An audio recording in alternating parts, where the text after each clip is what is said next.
Hello and welcome to Fumbles and Fame Plays Tomb of Annihilation. Fumbles and Fame is an international Discord community created to connect DMs, GMs, and players around the world to discuss and enjoy our love for RPGs as a whole and to play them together with a particular focus on D&D. With all that said, it is important to note that we at Fumbles and Fame are not affiliated with, endorsed, sponsored, or specifically approved by Wizards of the Coast, LLC. We have a couple upcoming games for this next week. First, tomorrow at 6:30 p.m. UTC, returning for Session 11, join DM Ben and his crew for Princes of the Apocalypse. That's at 6:30 p.m. UTC. Tuesday, our weekly game of DDO with Cation and crew returns at 6:30 p.m. UTC. Always fun, so make sure you stop in and hang out with them. And this Wednesday, on the 22nd of August, we have a very, very, very special stream happening with a special sneak peek at unreleased material from Mage Hand Press, run by our very own one-shot wizard, DM Sam. Now, this is a special sneak peek at some of the new content from their 5e sci-fi supplement, Dark Matter, which is seeking Kickstarter backers and has actually already smashed their goal. They've provided a sample of material for us as Fumbles and Fame to use and show off, including all new races, classes, spells, and rules for ship-to-ship combat. To top that off, we have 10 copies of the races PDF to give away to our lucky viewers during that stream. So you won't want to miss that.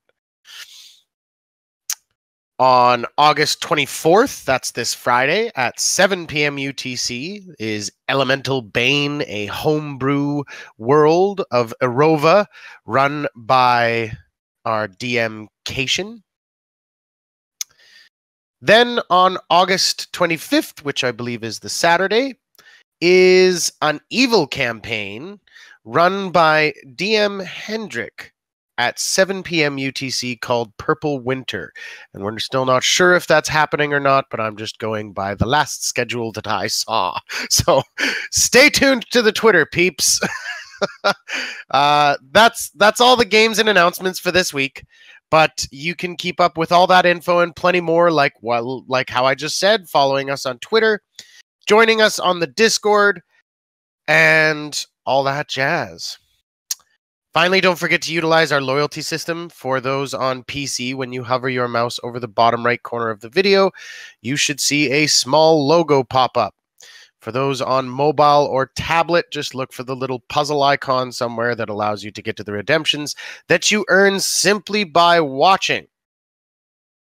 Now, with all that, and now that hopefully my ninja camera editor has done his work, we'll dive back into the world of Tolley, back farther south than the Sword Coast, and even Baldur's Gate, and everything else, as we retreat deep into the Chalton jungle, down into the mists. To recap, last time on Tomb of Annihilation, the party had arrived at their final destination, Omu, the Forbidden City. But before delving into this sunken city in the jungle,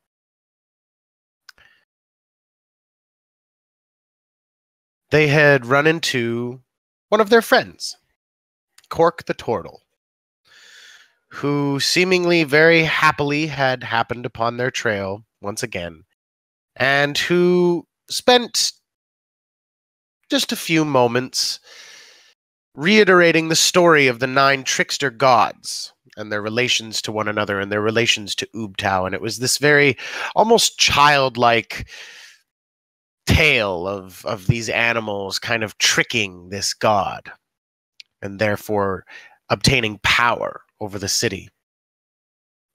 Very quickly, in telling Cork to stay away, they delved into the city and had first come across a gatehouse with all manner of graffiti all over it, saying things like, "Beware the King of Feathers," and "The puzzle cubes are the key," and "Eric, I've gone in search of the 9 shrines, V." All sorts of other things that had kind of led clues to the strange happenings that were going on in this city. Here, the party had also found a man by the name of Orvex Okramas, a Thayan who revealed that a force of the Red Wizards were here seeking the very same thing that the party was. Alarmed by this, the party had advanced further into the ruined city and come upon a site that showed that the Thayans had encountered the Yuan-Ti here and had had a great battle. At the same time, some scouting was done, and the party was finally aware of 2 shrines within immediate walking distance of the place where they kind of thought they would set up camp. One had a pool in front and was covered in motifs of a frogman with tentacles, the other being a shrine that had 2 pillars at its front entrance, atop of both a representation of what seemed to be a leopard or some other jungle cat with snakes sprouting from its back. You had watched in alarm as, it almost seemed that members of the party had gone a little mad. Morthos, who is suffering from the death curse after saving Runa over a month ago now, if my calculations are correct, had climbed up a dangerous wall and played around. You had watched as Sin had followed him. You had watched as Galindon had just hopped up on the wall, pulled Ven up behind her, and together both of them had just disappeared and headed off towards the shrine. And Runa, you were kind of left just shocked and unknowing what is going on with the party. With Galindon and Ven, though, you guys had very quickly arisen a Frogamoth from the pool. The party ruined this thing. And then it was about time to go to sleep. Galindon, you had gone out scouting the other shrine, and you had kind of come across the fact that maybe these leopard things, these jungle cats with the snakes, were around and are layering near that shrine. And so you had come back, and we had left off as you had just awoken. A new day. You had awoken feeling stronger, the party having just leveled up at the end of last session. Morthos, you feel really good for like a good half an hour. And then you lose a point off your hit points. And as you all sit down for breakfast and have your morning drinks, we will cheers to our lovely Exilium in the chat. Big spender. Cheers.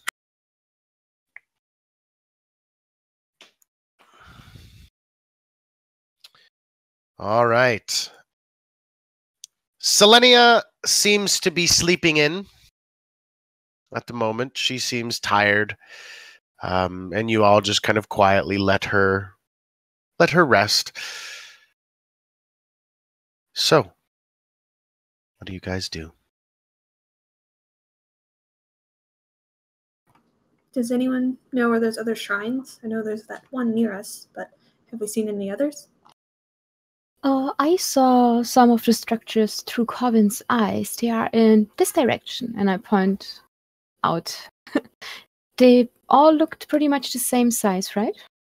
Or they had For the most part, there were some variations in the architecture, archways where one didn't have one and everything else. But and different animals and stuff, right? Different animals, but the one thing that you remember standing out very clearly was that the shrines themselves seemed to be in better condition than all of the other buildings around, which enabled you to very clearly spot them out. The only other thing that you do remember seeing that was of particular interest was a black obelisk way at the north end of the city that had kind of poked up out of the kind of perpetual mist and fog that clings to Omu, because we have this, of course, waterfall that comes down and runs through a part of the city and then spills into a molten lava pit below. I basically over breakfast I tell you what I saw, or I remind you of what I saw, and I say I think all the obelisks that we have found so far, every time we looked at them, they were either waymarks or they recounted the history of the place that we found. And I wonder if that black obelisk is something like this for Omu, or maybe it's just the same what Cork told us, because what she told us was pretty from the story she told us about the trickster gods. It's not that hard to find out which shrine belongs to which god, right? The one in the eastern shrine from here needs to be the one with the jaguar Camadon. Yes, that's correct. Yeah. I was there and I saw the jaguar type with snakes coming out of its back. Oh yeah. So I think you're right. And I think that is the closest one. Yes. From us. I can't read my own handwriting anymore. It's something with an S. The name. I have no clue. Shagambi. Shagambi. Oh, that makes sense. Now that I know what to say.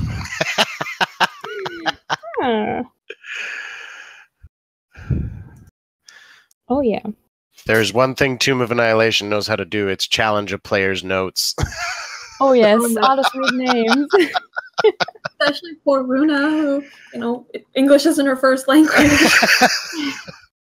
Last time, dear viewers, you didn't see that, but in the break, I was like, was that English? I said something else. But I know what Kevin was saying.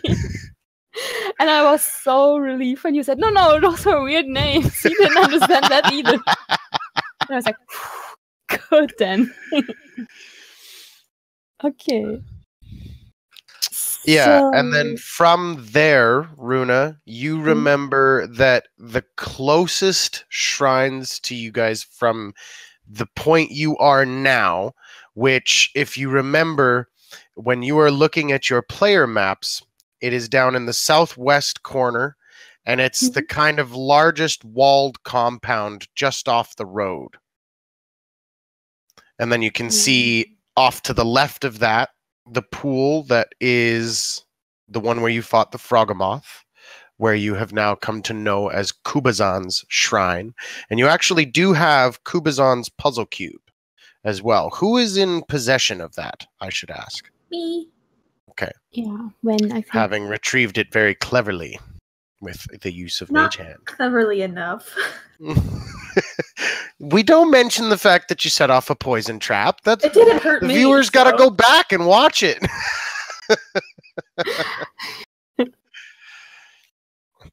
All right. No. So the closest ones to you from here, you remember, are one is across the river, and this seems to represent Unk, or who you imagine represents Unk, because you know that Unk is a flail snail. And outside of this shrine, it had representations of that creature. Or, instead of crossing the river, which you're not really sure how you could do, you could go straight up the road, this kind of raised road that sits above the rest of the jungle foliage, allowing quite easy travel. I mean, easy is a relative word, but easier than bushwhacking. And this one had represented the trickster god Ijin, which is an almiraj, which is essentially a kind of ground squirrel or gopher with a single horn coming out of its head. That one sounds pleasant. It does sound really cute. They have some form of illusion magic, if I remember the stories that... I'm not sure who told us that, but someone in Podnyanzaru was telling either tall tales or something reliable. I have no clue. Is the gopher with the horn the thing that I may or may not have murdered? Yes. Okay. Ooh.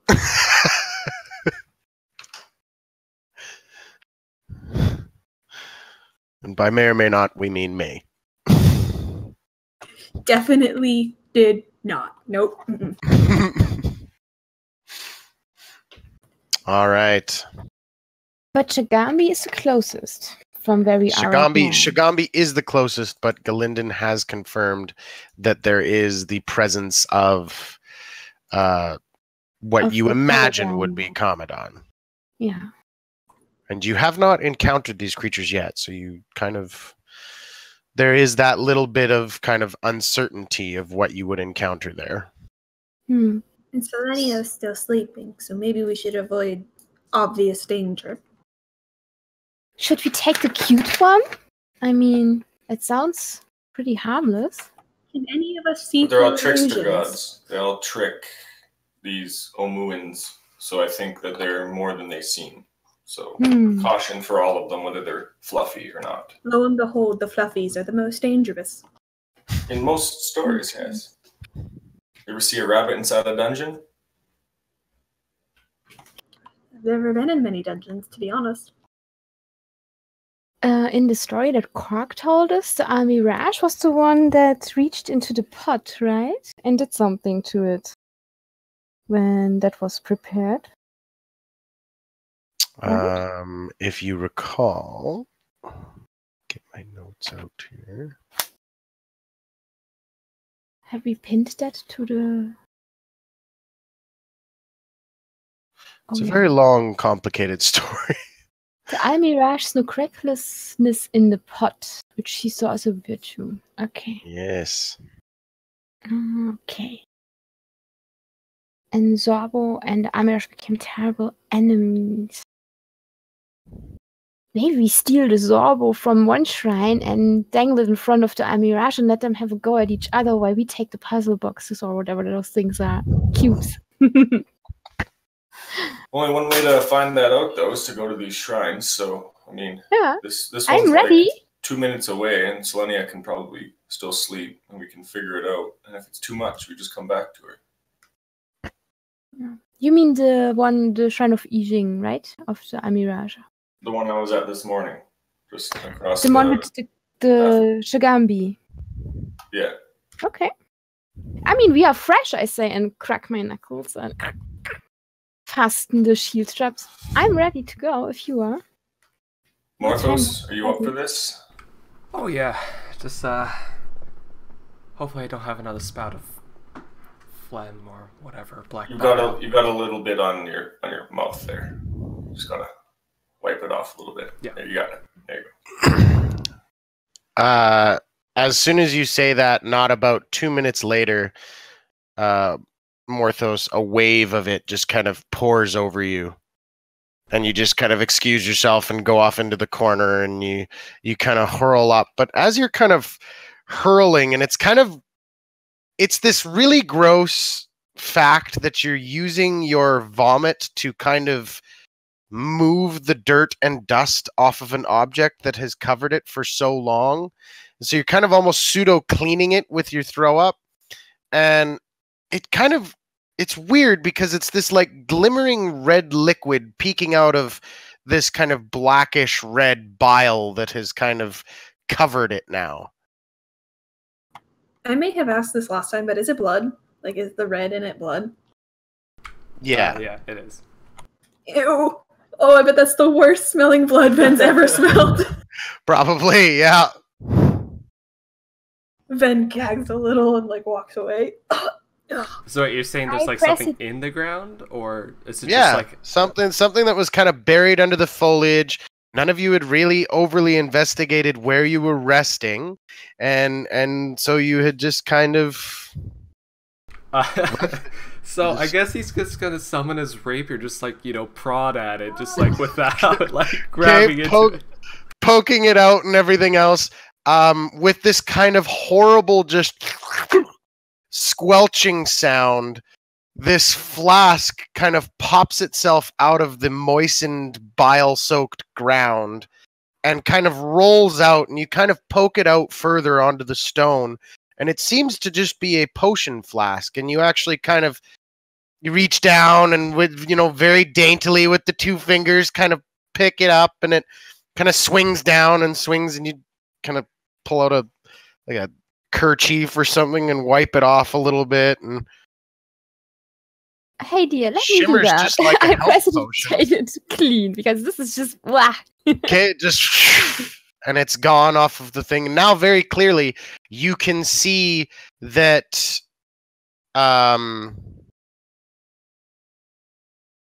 it does have the makings of a health potion. Did you just throw up on a health potion? It seems like I did. You're lucky. That never happens. I've never heard of it happening before. I think so it's a this good is sign. first. I think you should keep it and not throw it I away. think he should definitely keep it for himself. Yeah. Sure. I mean, you threw up on it. It's yours now. Oh yeah, yeah. okay, it's mine. I get it. I understand. It's my bile all over it. Congrats, that was awesome. I'm never gonna forget that. That's probably the best compliment I've gotten from you yet. It's tough for me. I'm an elf. I understand. I Is speak elf Sylvan. short for ass?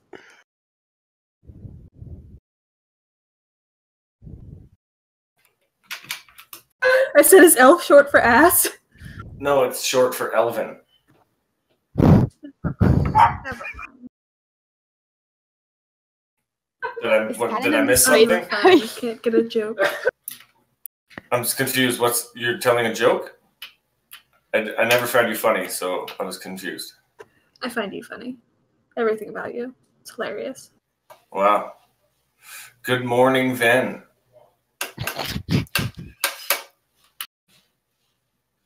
So, are we done telling Luna jokes? standing Are we gonna behind move on, those two, or- looking left, right, left, Are we right. gonna go to the dangerous shrine or the fluffy, possibly more dangerous shrine?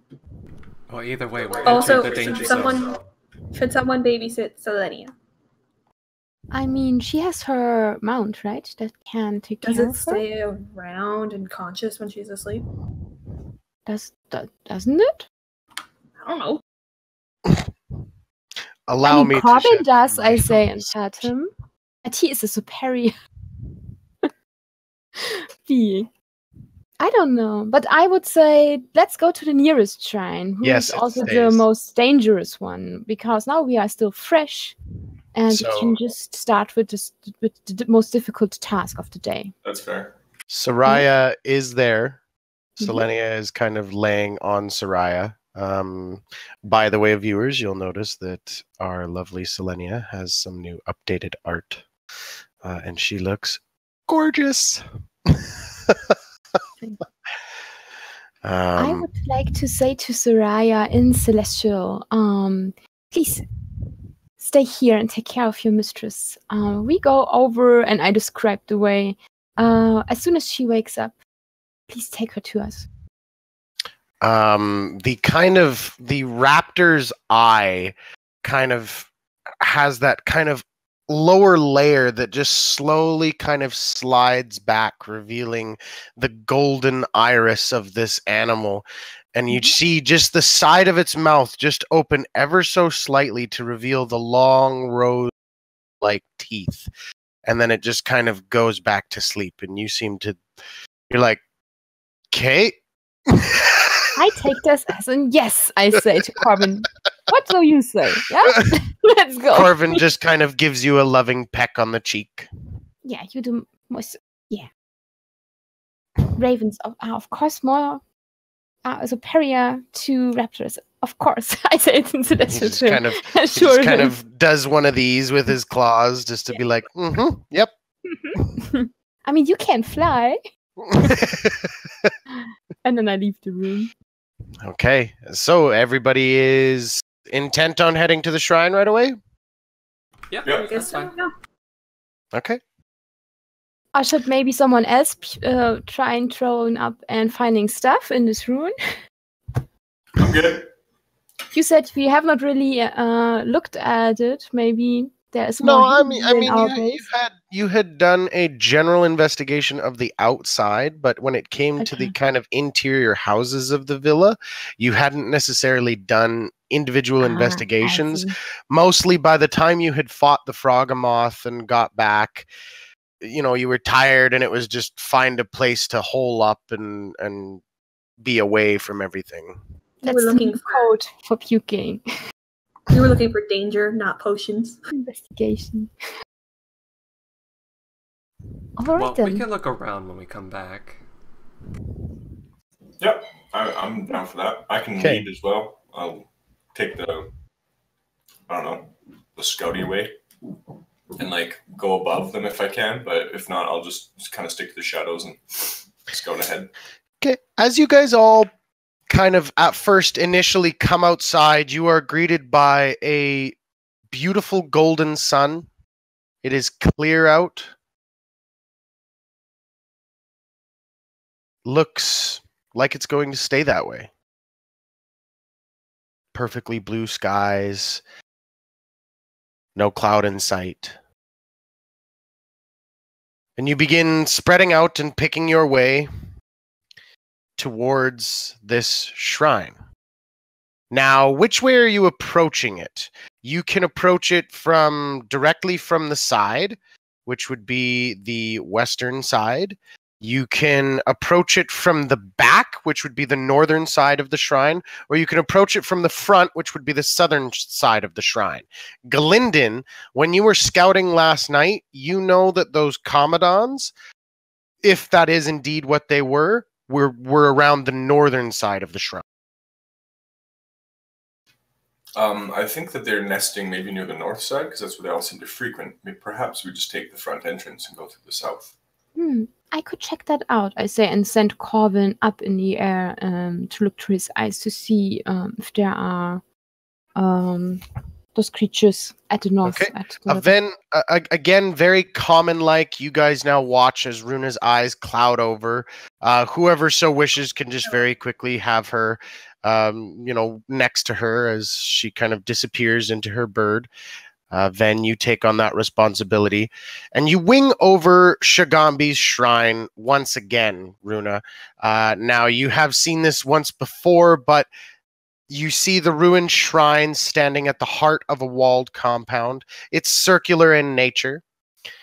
At the backside of it is a ruined cart, long overgrown with vines and creepers and everything else. But it is one of those carts that does not sit level when it's at rest. It's like a hand cart. So it's at an angle. So you imagine there's a good opportunity for something to perhaps have a den under that with nice cover. So that just kind of gives you a second. Now it is beaming light out, and so you don't see any of the jungle cats. You might even imagine that if you're lucky enough, they might be sleeping. And you wing around to the front of the shrine, where again you can see that the two monoliths flank the entrance, decorated with images of a jaguar with 6 snakes sprouting from its shoulders. And a stone door is set into the shrine beyond, and you don't really see anything over there. You even actually brave Corvin to go down a little bit lower and land right on one of the monoliths and kind of look around really closely. I'll just get you to roll a quick perception check.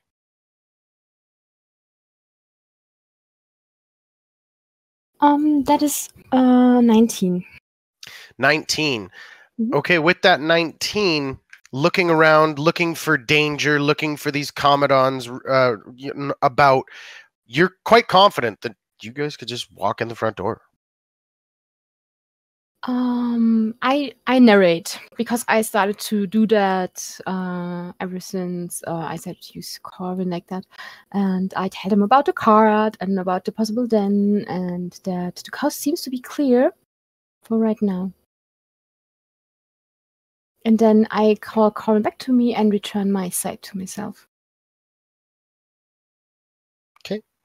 Well, if that's the case, if it's just being wide open, then let's just go in. Ooh. Yeah. I still ready my shield and so you guys pick your way through the jungle, still preparing for things because, I mean, it's Chult, and if there's one thing Chult's taught you, it's to always be ready for the most ridiculous, stupid thing to happen. You pick your way around the southern side of this shrine, and you begin picking your way through between these monolithic statues. And you can't help but feel impressed at the architecture here. The mason work here, it's quite beautiful. You can see that the stone monoliths are 15 feet tall, and they stand kind of almost roaring at the air.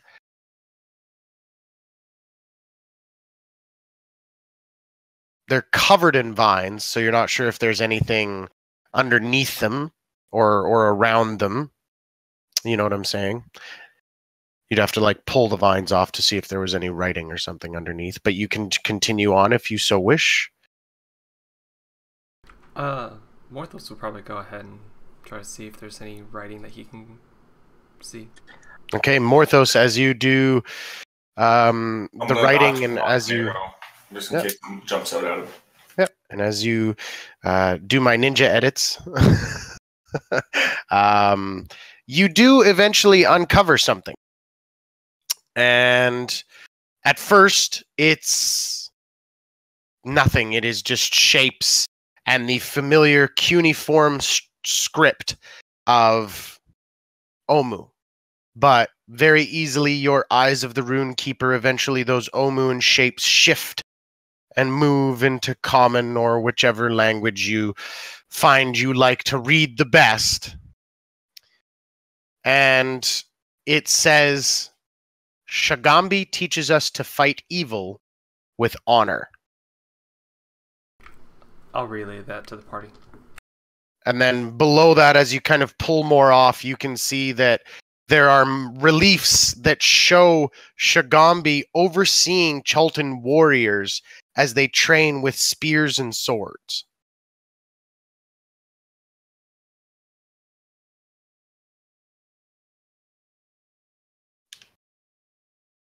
Do they look like the swords and spears, like the Yakilwa? Oh yeah, yeah, like traditional Yakilwa, obsidian edged swords and everything else, and yeah. Perhaps this is a clue for the shrine inside. Shigambi was the one that we went to earlier, though, wasn't it? The Froghemoth one? Or was that this one? No, I think the Froghemoth one was the Froghemoth one. Froghemoth one was Kubazan. Kubazan, okay. This one is... Shagambi. Yeah, Shagambi. I should start, like, sneezing with those names. Great. Well, shall we enter, or try to at least? Open the doors? Might as well.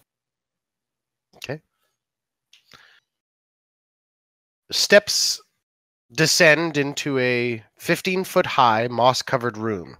These stone doors being very easy to push open and step beyond. You see 4 statues of Omuan warriors stand in alcoves to either side, overlooking a barred gladiatorial pit in the floor. Each statue holds a golden spear in their hands. On the far side of the chamber, a stone pedestal, much like the one that you've seen before, stands bare with a hole in the center of it. A relief on the wall behind it shows a monstrous jaguar with 6 snakes protruding from its shoulders, fighting off a squat frog-like humanoid armed with a spear. To the left of the relief is a narrow tunnel with stairs leading down. Shall we descend and see what's down there, perhaps? Get some more information about this. Okay, so are you going just to the edge of the barred pit? Or are you going all the way down and down the stairs? What are you doing?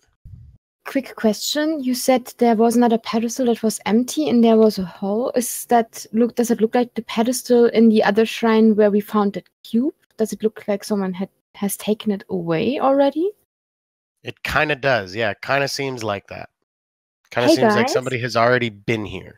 Do you think the Tayans have been here before us? Because look at that. It seems that the nest is empty. Yeah, and there was on the writing on the wall was something about cubes taken, right? We have almost all of them or something like that. Oh, do you think... That they were going around to shrines grabbing cubes? Yeah. Wouldn't hurt to check down below, though. I imagine if someone took it, they didn't just put it downstairs. No, I know. I'm not thinking of finding a cube down there. Do you think that this is like a pit where you have to challenge someone? Because at the entrance, motto stands that Shigambi teaches his followers how to fight evil with honor. Yes, but I also think that that is done because the cube is gone. I think that's a way to get the cube. But the cube is done, so maybe there is some clue down there as to who was here before. Maybe. Meanwhile, Selenia, you kind of took a bit of a morning to yourself. At one point, you were very awake. You had heard your party members kind of moving about and having breakfast, but you know what? You just wanted to fucking sleep in for a day. Enough of this waking up. I'm in the middle of the jungle. Soraya was nice and warm next to you, and you just found that perfect spot. And you weren't moving. So you'd pretended to be asleep, and they'd kind of gone off, and you'd heard them talk about, what? We need to babysit Selenia. We gotta take care of her and all jazz. And you'd heard that they were going to go off to one of those friggin' shrine things, but, I'm going to sleep. But then you kind of started to feel guilty, and you kind of... So you kind of got up, but you very spitefully made your breakfast. You're not going anywhere without doing your morning routine. You did your morning prayers, and Soraya, every once in a while, Soraya would come over and nuzzle you and want to play, and you'd take pity on her and, kind of tousle with her a little bit and everything else, kind of the bobbing head coming in, and you just kind of playfully swatting it away. And then finally, you're like, all right, let's go get these assholes out of whatever trouble they're in now. And you get up on Soraya, and you guys kind of begin padding out. And you can tell that it's around midday as the sun shines warmly down on your back, and your braided ponytail is kind of over your shoulder at this moment, and you can see it kind of almost seems to come to life with the light of the sun and seems to gleam a little bit brighter. And you always love that part. There's that little part of you that's just, ooh, it's like your favorite thing in the morning is to come out and have the sun. But alarmingly, all of a sudden, a great shadow begins to slowly blot out the sun, almost like a cloud moving over it. But you look up, and it's not a cloud. It is a great moat of earth and rock torn from the earth that drifts slowly now over Omu at about 200 feet off the ground. A petrified tree towers above the stone, with its stone roots protruding from the bottom. Between the shape of the rock and the branching of the tree's limbs, it creates the impression of a gigantic stone heart hanging in the sky. The image is made all the more gruesome by the red liquid dripping from its roots. You see a cave mouth in the side of the slowly rotating heart, and a staircase winding from the cave up to the flattened top where the petrified tree stands. The staircase definitely isn't natural, and from this distance, you can plainly see it was carved into the rock, and it just slowly moves over to the center of the city and stops and rotates. I think to myself, that's not good. And I get on Soraya and it's like, let's go to find the others. Okay, Soraya very quickly nose to the ground, but very capable of keeping her balance and running over the jungle foliage and up and down on all of the tree roots and everything else, using her long, spindly tail to kind of keep you guys just go running off into the jungle. Back in the Shrine of Shagambi, have you guys decided to go down the stairs, or are you still up in that main room looking down? You can look through the bars to see what is below in the pit. Like, it's not a completely opaque thing. It's just these iron bars crisscrossing one another. Okay. Or you can go around and take a look at the pedestal. You can go down the stairs. It's up to you. I want to look through the bars if I can. Okay, you look through the bars, and it's not very deep down. It's probably only about 15 feet down into the pit from above you. And you can see just off to the left of you, but in the pit, of course, in the room you're looking in, below you is an open archway. So you imagine that's where the stairs on the left go to. They just take you right down to the room that you're looking at right now. To the right of you is what appears to be just a regular wall. And what's strange is that it appears that there are 4 smashed statues down in that room.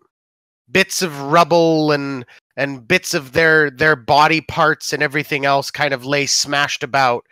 And you also see signs of spellfire. Do the statues perhaps look like the ones that are around us right now? They appear to be exact replicas. Okay. From what you can make out. I mean, it's pretty easy, you know, there's a hand over there, and then you kind of, oh, he's got, you know, his hand is in the same position as that guy's hand and everything else.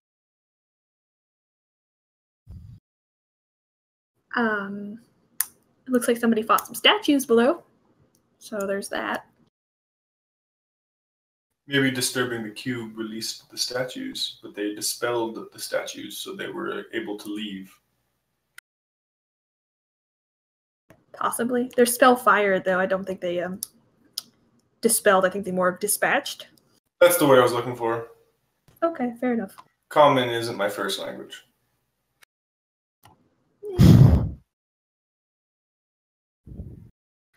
Well, if we're not going to go down, I guess we can head out of this shrine. Does it look like there's anything else down there? Aside from smashed statues and the wall? Nothing really. You can roll a perception check if you want. I'm not good at those, but I'll do it anyway. Okay. 17. 17. Nah, it doesn't seem to be. The only other thing you guys haven't really thoroughly looked at in this shrine is the pedestal itself. I mean, we could go check out the pedestal too, because there's another statue with a spear up, hanging, like looking at the Jakuli or the Commandant. It's like a relief carved into the wall, and it's a depiction of what seems to be Shagambi, the Commandant, fighting a frog-like humanoid with a spear. Well, if we're looking for pairs, that could be Grung. A Grung. Because the Commandant fights the Grung. Yeah, in the story that Cork told us, Commandant Shagambi had a holy spear. and Nang Nang stole it, and Shigambi chased Nang Nang to get his spear back, and I think this might be. There are a lot of spears here, right? And this does look like a frog creature, so that could be Nang Nang. Galinden, as you're saying this and as you're discussing this, and everybody, you guys are within movement of each other where you guys don't have to stay clustered together. You guys can all be moving about the room and talking about this at the same time, kind of thing. And Galinden, you move over to the pedestal, and looking in, you can see that very clearly it used to hold something. You imagine it probably would be one of the puzzle cubes. These things are 3 inches on a side, not very big at all. And you can see that it appears that this one's gone. Is there any sort of cylindrical hole underneath where the cube would have went that a spear perhaps could fit in?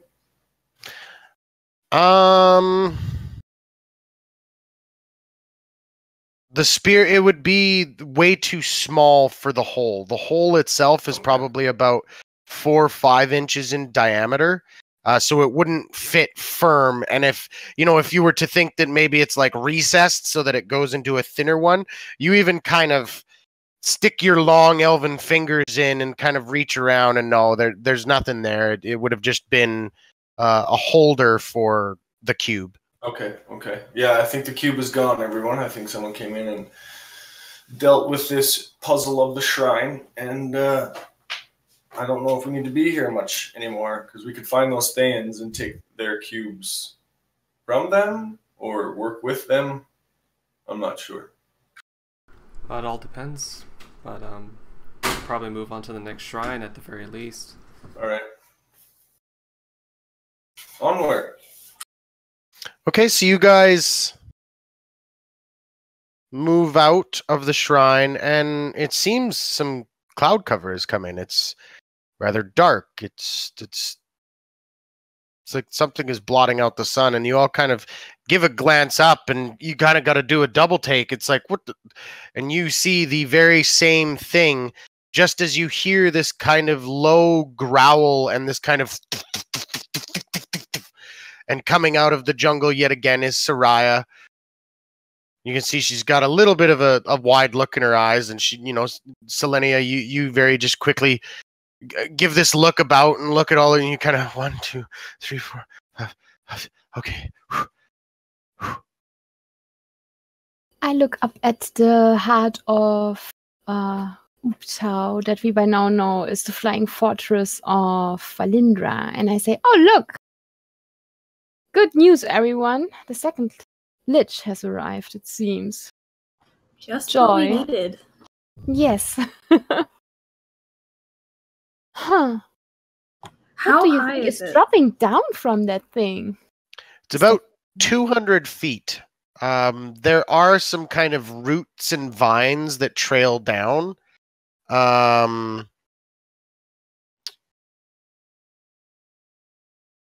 Probably only about 60 to 100 feet at best, but it's about 200 feet off the ground.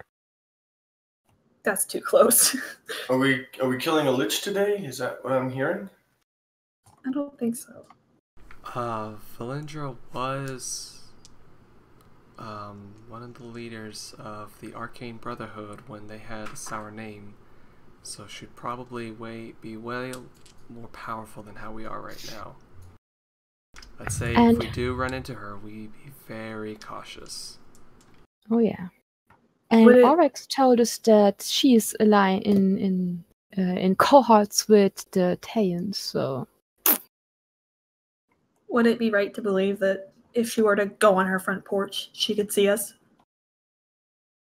Yeah, I mean, you imagine that would be the case. It does rotate. You're not quite sure how fast. It does seem to be, at a fairly decent clip. It's hard to gauge a rock's speed spinning in air 200 feet above you, but not too fast as to make one dizzy, but not too slow as to make one bored. And didn't the guy we found in our little camp, didn't he say something along the lines of she knows how to find you if you speak her name? Yes. And we've said her name? So No, we haven't. No, you haven't. I thought Morthos just did. Well, just did. That's what I meant. Yeah. Oh, shit. Yeah, he did. She probably already knows we're here then. So we just go to the next shrine and let her come to us. We do By what the we way, need to do. Orvex is still back at camp. He is still rather exhausted, bruised, and battered. And having seen you be able to translate Old Omuin, he really doesn't have a purpose. And so he is merely staying back to watch your camp as somewhere to come back every night, if you so wish. I was just about to ask about him. We keep forgetting about him. He's happy being forgotten.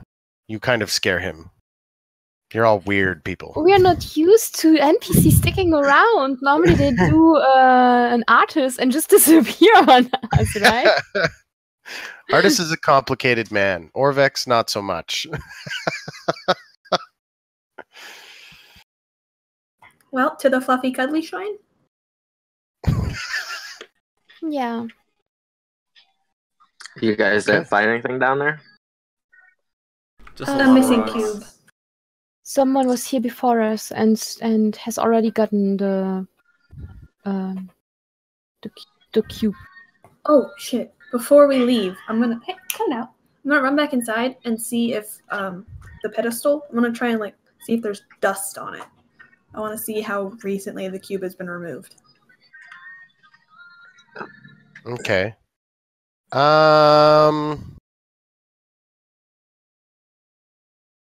Make an investigation check.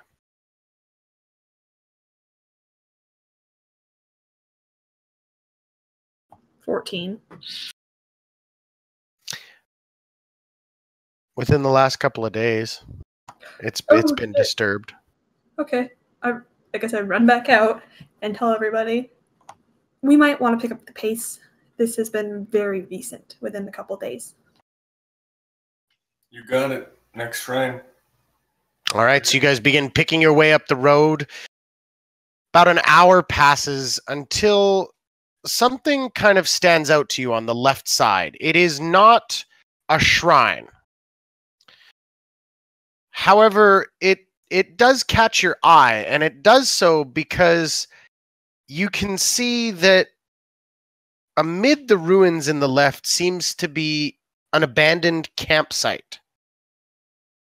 Torn backpacks and rotted gear littered the ground around the 3 smoldering tents. At the center of the camp, a scrap of dirty yellow cloth hangs from a crude wooden flagpole.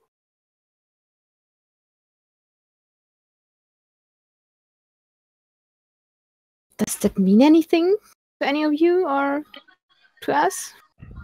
No, but should we check it out? Yeah. I look around. Okay, roll a perception check there, Eagle Eye. Okay. Does she Ooh, even that's have to roll anymore? Yeah, can we just use the passive? No, it's okay. That is There's 23. always the chance that there's a failure. Yeah, I could roll a 1, right? Rare, but there is a chance. Yeah.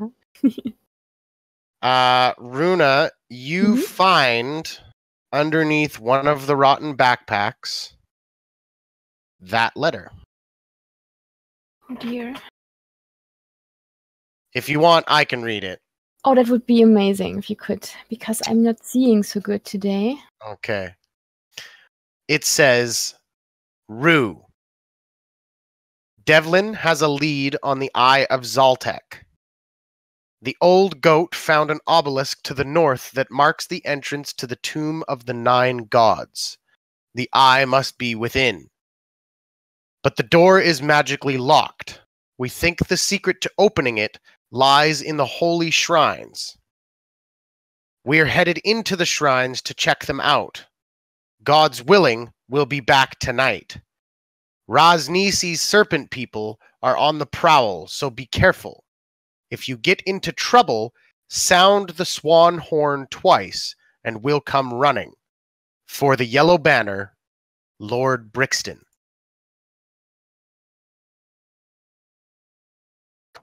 Are there any What is- bodies around? What is the Yellow Banner? Is that like a mercenary band or? You remember, as you kind of think about it and sit there, and all of a sudden it kind of comes to you and you're like, oh yeah. Long time ago when you were still with Mr. T, and in fact when Mr. T had been dwarf napped, you had come across a ruined camp where you had found another letter. Yes. To someone's beloved, right? Yes, a love letter that Dear had Lydia. spoken. Yes, there you go. And there was someone called Rue as well. So this must be the same group, right? Ooh. Yeah, I wrote down side quest. Inform the family. That was on the 4th of February when we saw that. Oh, and they were also writing about looking for the Eye of Zaltek.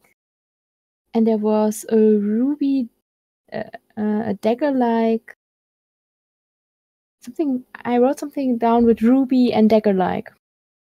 Yep, the ruby is the Eye of Zaltek is apparently a gigantic ruby. If you remember from the love letter, it was essentially a man saying that he had loved this Lydia and had been turned down because he was a poor commoner. And so he had joined with this company of the Yellow Banner, and Rue was taking him into the jungle to join up with the remaining members of the company so that they could all find this Eye of Zaltek, and he planned to find it, get rich, and finally come back and marry his love. But the jungle had taken him. Okay. And they're from Waterdeep, so Lydia is probably in Waterdeep. Yes, And she's a noble, so she should be easy to find. that is true. I would like to place that letter to the other one that I most likely have in my diary or something, in my book. I'm pretty sure even Morthos at the time took it Or down Mortos in his took it? book. Then I give it to Mortos. Well, I think he took a copy of it at least. Ah, okay. You do have record of it. Okay.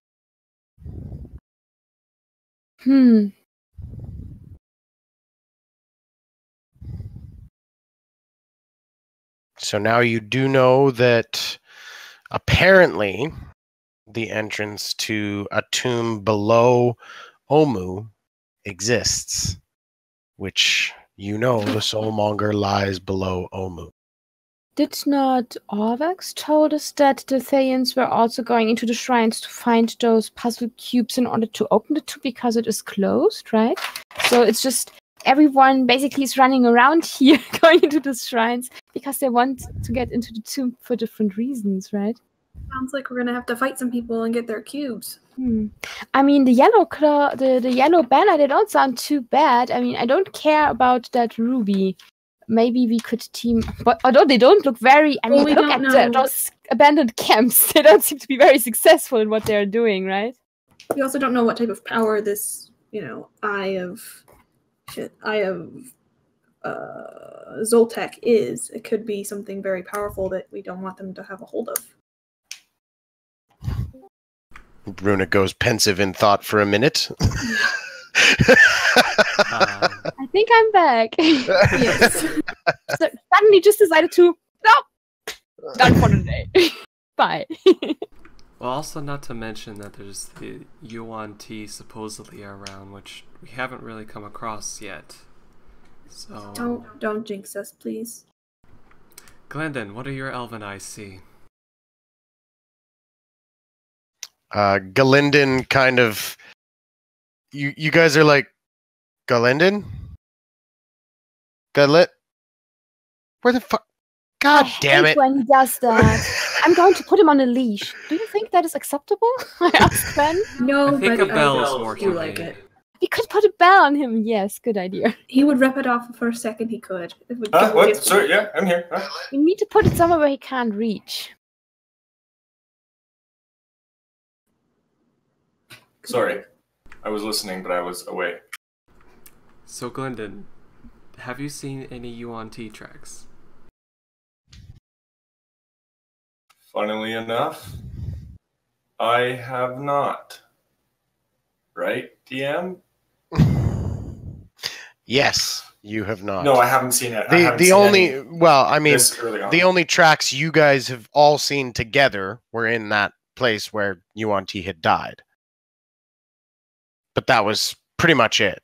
Everything else you've only seen animal tracks and things like that moving about the city. You haven't even seen much trace of the Thayans either. So it's kind of this very, very weird sensation of being in a big city, but not being able to run into somebody, you know? We are just in the beginning of the city, though, so they could be further on. They could have been here for so long that their tracks now have gone away this early on in the city. So they could be here. They could have been dispatched by this yellow banner or the fan group. I mean, thinking back of Ambrosia, she seemed to be most comfortable in the darkness. Maybe they don't like the light or something. Maybe they Could be are that too. underground. I don't know how big this tomb is. Maybe the whole place here is all full with tunnels or something. Maybe it's like Waterdeep, which they're under mountain. That there is a whole other city underneath this part of it, right?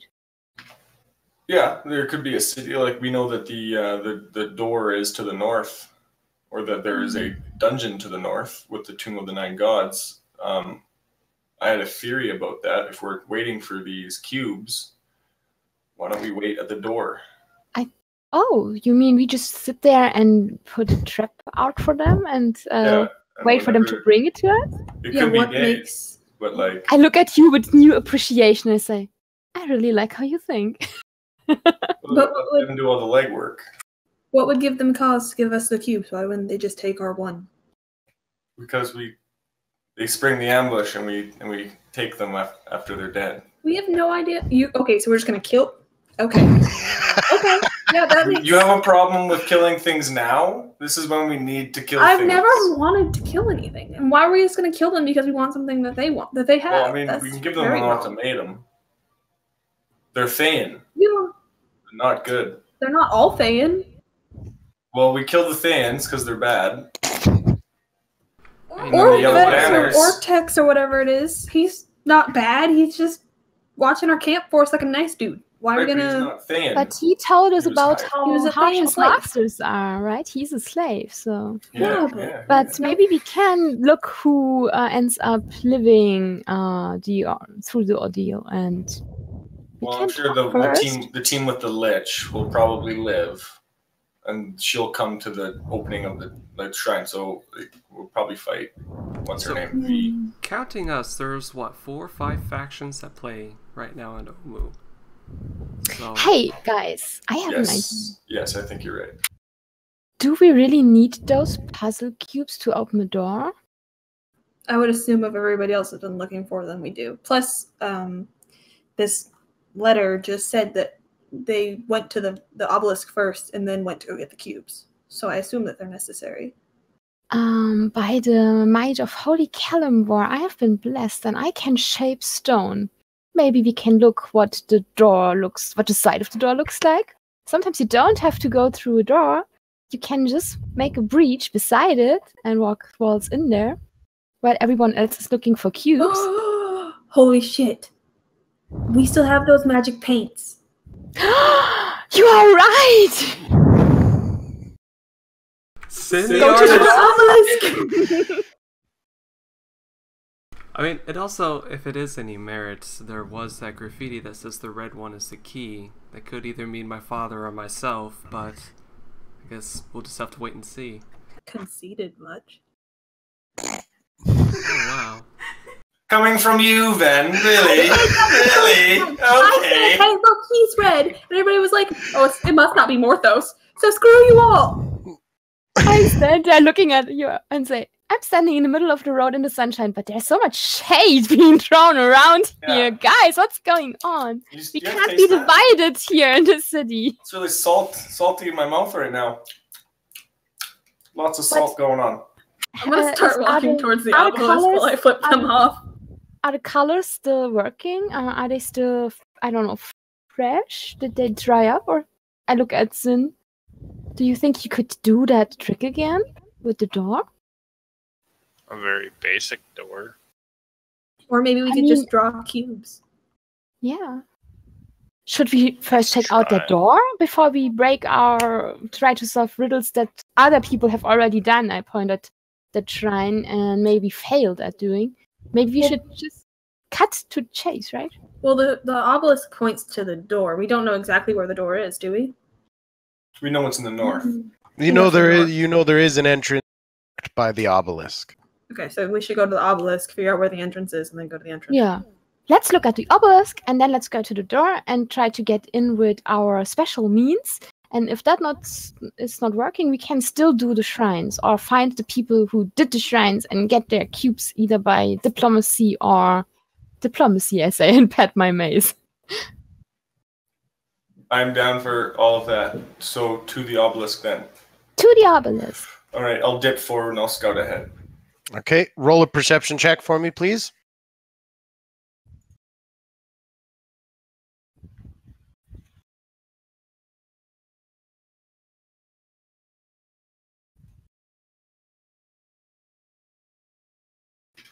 Sorry.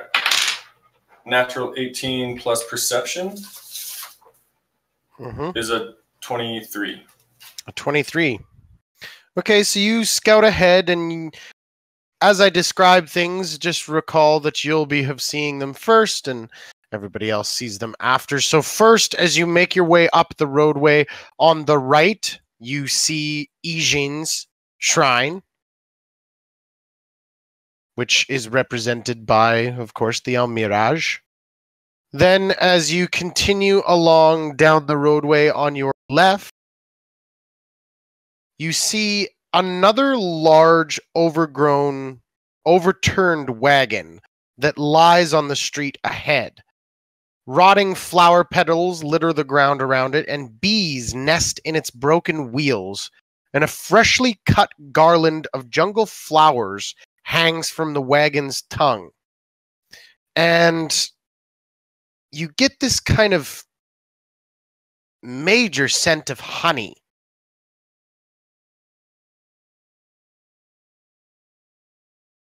This is weird, right? It looks like a florist shop exploded over that cart. As I see the party get to that, I just look back from however far away I am and I just yell out, "Yeah, it's weird! I just went by it though!" And I continue scouting. Okay. Party move on, or do you guys stop and take a look?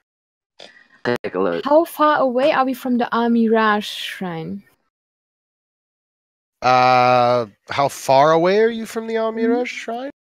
Mm-hmm. Could this be an illusion? Because this is I find this is weird. You probably 250, 300 feet north of the shrine. Hmm. I'm gonna take a look at it. Yeah.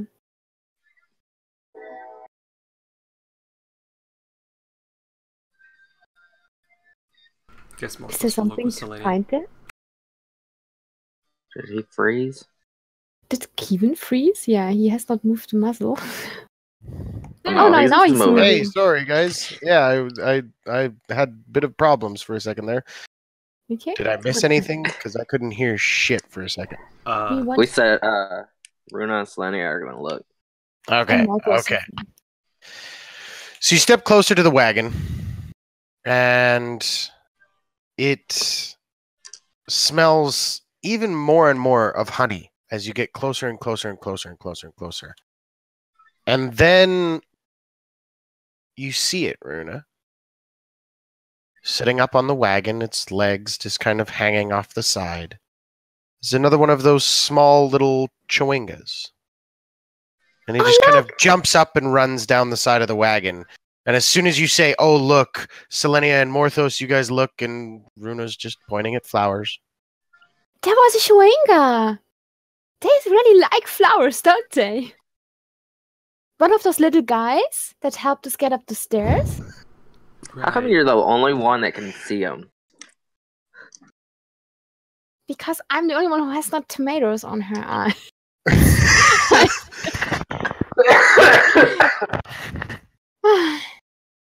Well, they tend to try to show us things.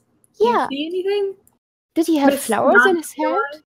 No, Or it didn't did have he any run in- flowers or anything on his hand. He just seemed to like jump off the wagon and go underneath. I would like to look underneath the wagon. Hey, little Okay, buddy. so you drop your shield and you kind of dig in underneath, and it's this kind of very comical scene, as usually the cleric who likes to keep herself clean doesn't mind digging in underneath the dirt and vines of this wagon and everything else, and you come across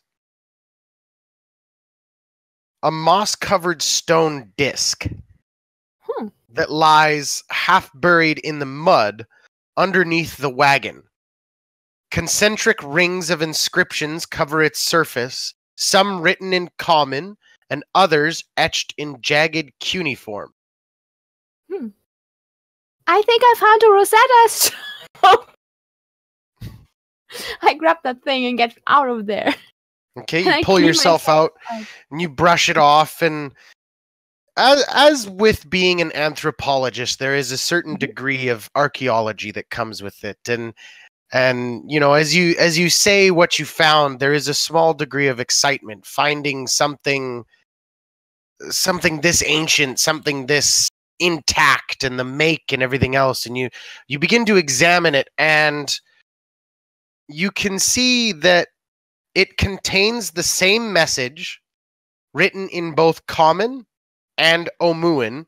And so essentially, yes, you did just find the Rosetta Stone of Omu, of the ancient Omuan language. So you could take this back and it would be examined by sages, and you would be lauded for your archaeological achievement.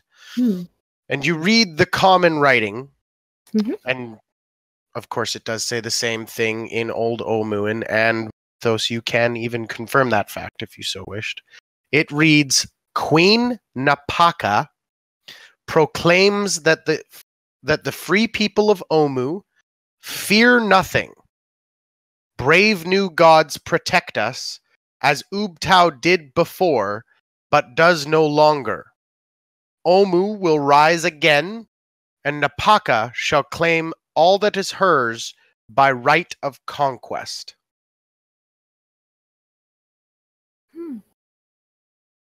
Wow, they were really full of themselves. Reading that.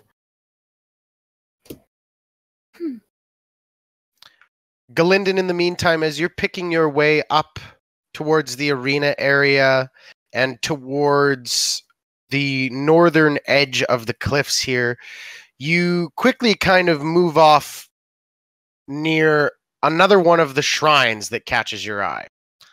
This one is carvings of monkeys hanging by their tails, decorating two cracked obelisks that stand before a shrine enclosed by broken walls.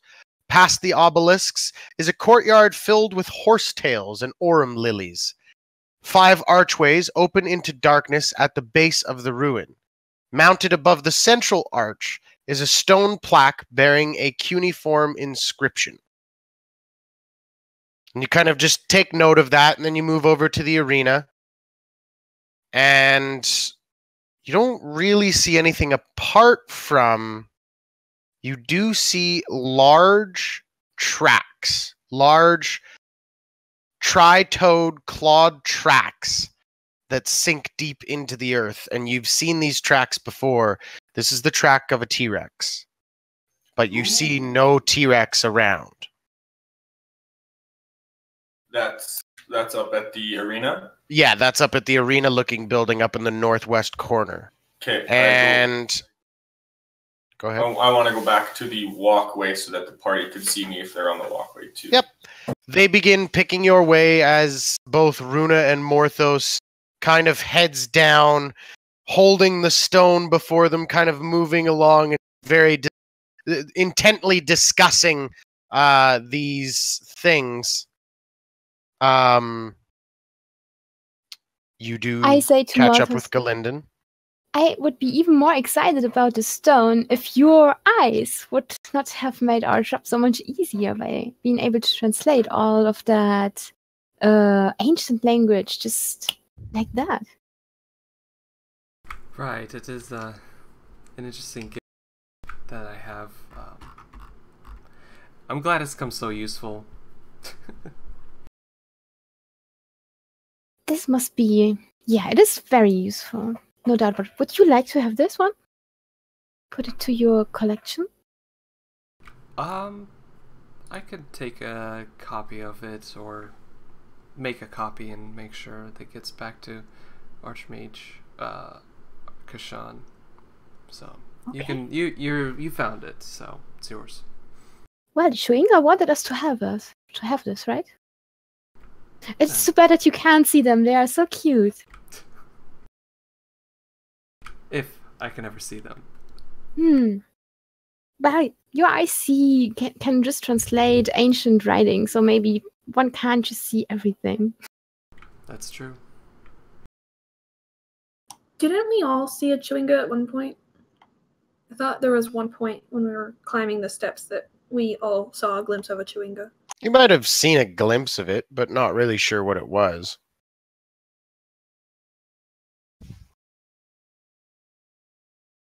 So let's catch up with the others, okay? Yeah, let's. I put the stone in my backpack. Okay. So you do so. You catch up with Galinden, who stands at a bit of a kind of a pseudo crossroads, I would say. It's not necessarily a clear pathway, but on your map you can kind of see where there's those two breaks between the roadways in the foliage there. You're on the top break. You're right there, standing just at the kind of southeast corner of the arena where there's those stairs that lead down towards the arena and the stairs that lead down and would lead you to the top of the roadway. Galinden, you haven't seen a black obelisk yet. You get the sense that you'd have to cross through that area and then up the secondary roadway more near to where the river is to find that obelisk. All right. I think two options, before us. Don't be alarmed, but I found T-Rex tracks. No, let's avoid I get that. visibly pale underneath my tan. Okay. Selenia, your Deinonychus, is it male or female? Sorry? I didn't hear what you said.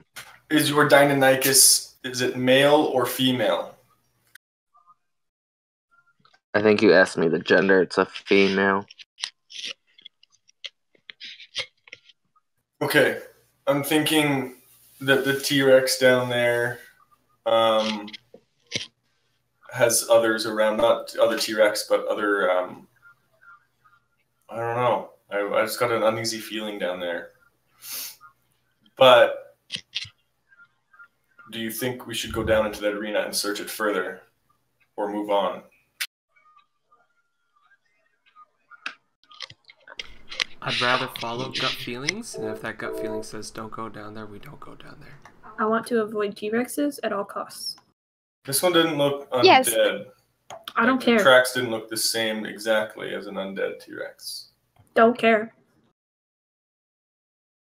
I found that I'm allergic against T-Rexes, okay? Let's move that way. There could be answers over there. We don't need answers. We need to go to the obelisk. We have magic paint. Okay. All right, so you guys turn away and begin down the pathway. Now, the shrine, the monkey shrine that I described for Galinden earlier, is on your left. So if you wanted, you could go in if you so wished, or you can continue on towards the obelisk. It might be worth a shot. Might get an extra cube. What if there's a T-Rex in there, though? Does it look big enough to fit a fucking T-Rex? Could be a small T-Rex. I don't mind a small T-Rex. Oh, you're just scared of big T-Rexes. I didn't say I was afraid.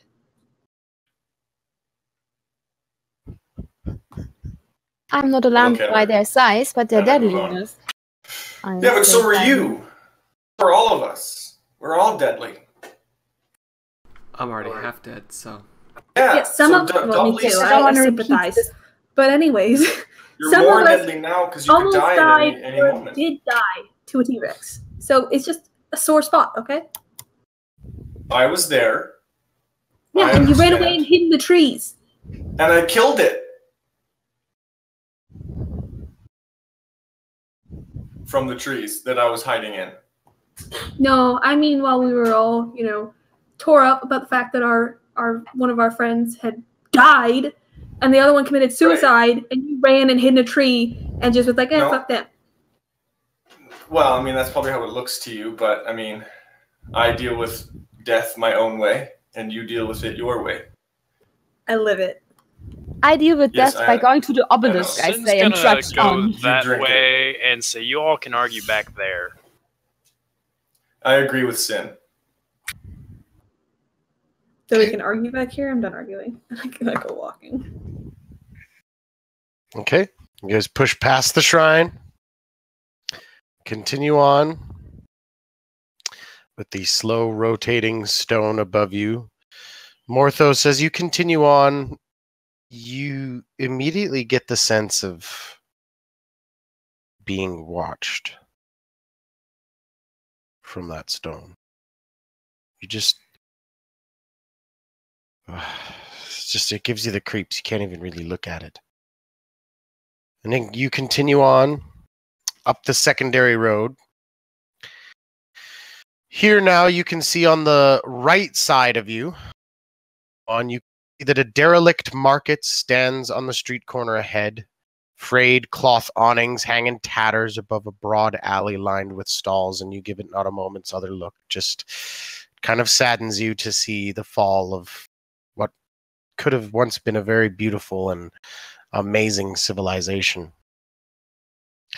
And finally you arrive at the north end of Omu.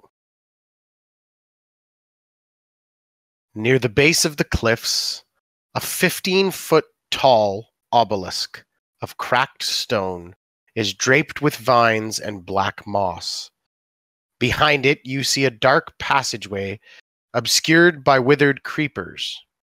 A second, smaller tunnel burrows into the base of a cliff to the east.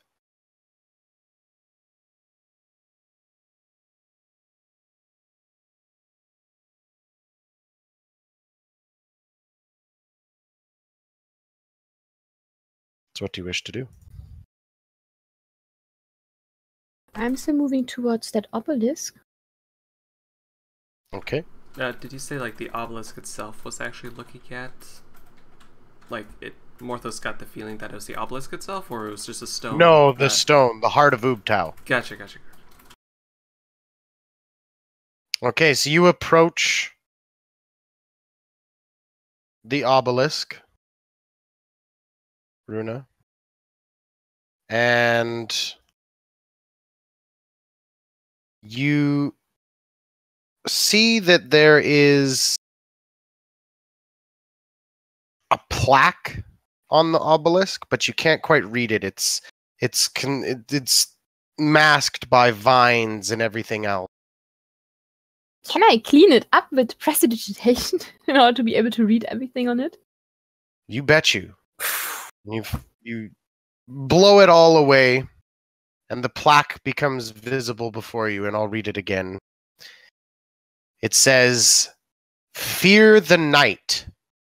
When the Forsaken One seizes death's mantle, and the seas dry up, and the dead rise, and I, Aserak the Eternal, reap the world of the living. Those who dare enter, take heed. The enemies oppose, one stands between them. In darkness it hides. Don the mask or be seen. Speak no truth to the doomed child, and the keys turn on the inside only.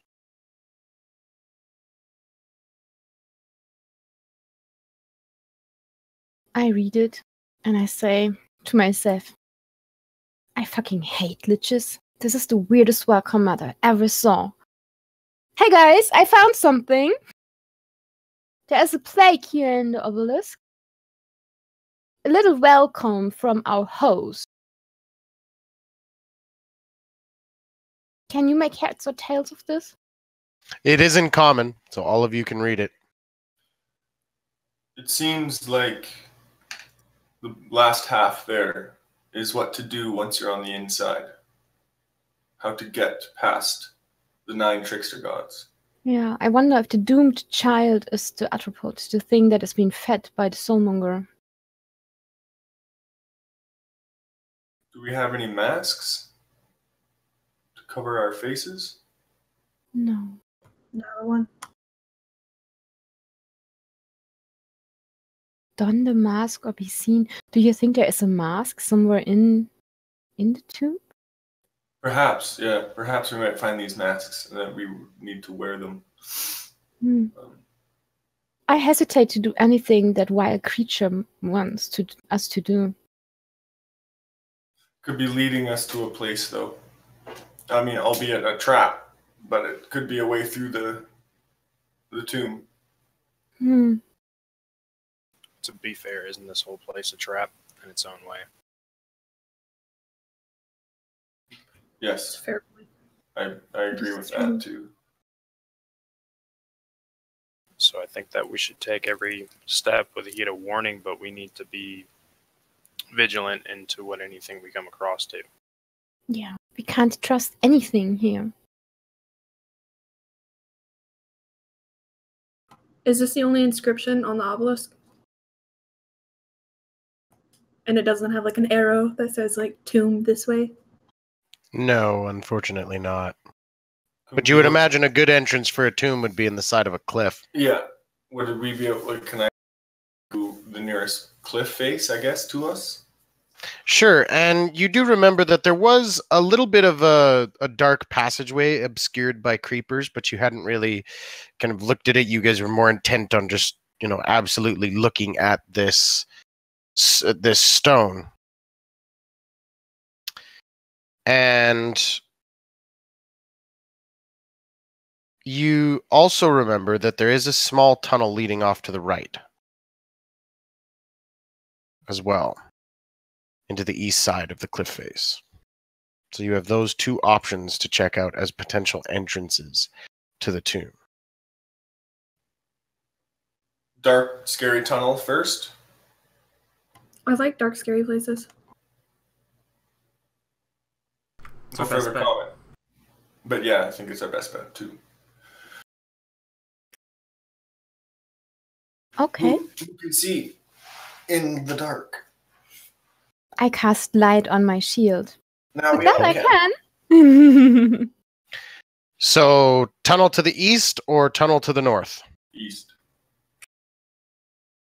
As you step in here, you can see that alcoves run the length of a narrow tunnel, each one featuring a bestial statue standing or squatting above a basin of oil.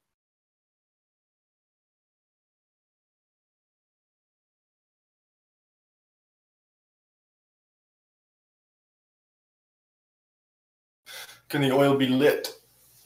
Does anyone have a torch or flint and steel? Firebolt. I can What make that? a bonfire. I already firebolted. We have new redemptions, by the way. I Amongst them, a cheers. For Aya Go Silva. So let's cheers to. Cheers. Thanks for watching. Have you used any of the DM advantage DC up, DC down? Yeah? No. No. And cheers from the one and only Leonie by the Killer Jard. Yay! So cheers again!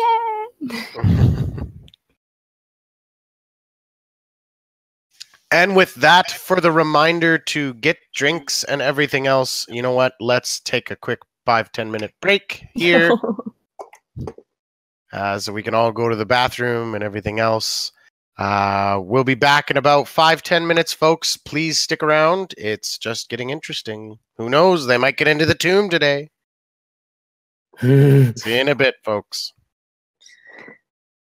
Bleh.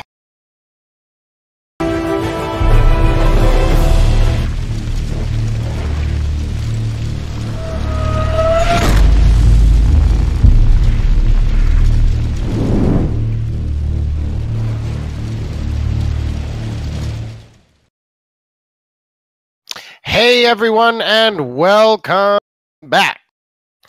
With all of those cheers redemptions, drinks have been filled, bathroom breaks done, and now it's back to the good old fun. Wow, I just rhymed and really didn't mean to. That was something. All right, so you guys are in this tunnel at the obelisk, marking near the entrance of the Tomb of the Nine Gods, and you are so close to the final mission, the final achievement of this whole reason you're in this godforsaken jungle. And yet, more tricks, more puzzles, more clues to something further on, more frustration. And you had entered an eastern tunnel, a small eastern tunnel in the cliff face off of this obelisk. Alcoves ran the length of the narrow tunnel, each one featuring a bestial statue standing or squatting above a basin of oil. And you had all been busy discussing what to do.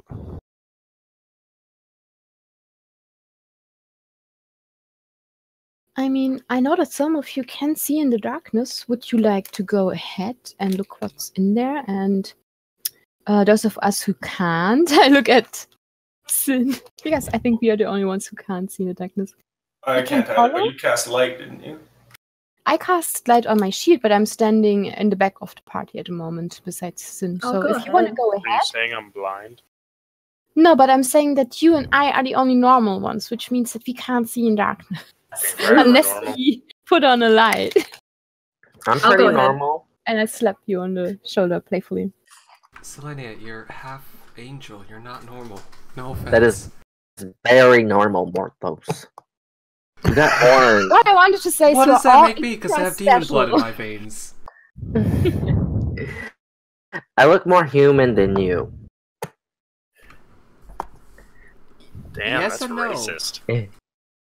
Says she It's with not the wings and the racist. glowing hair. I left. And then I'll cast light too.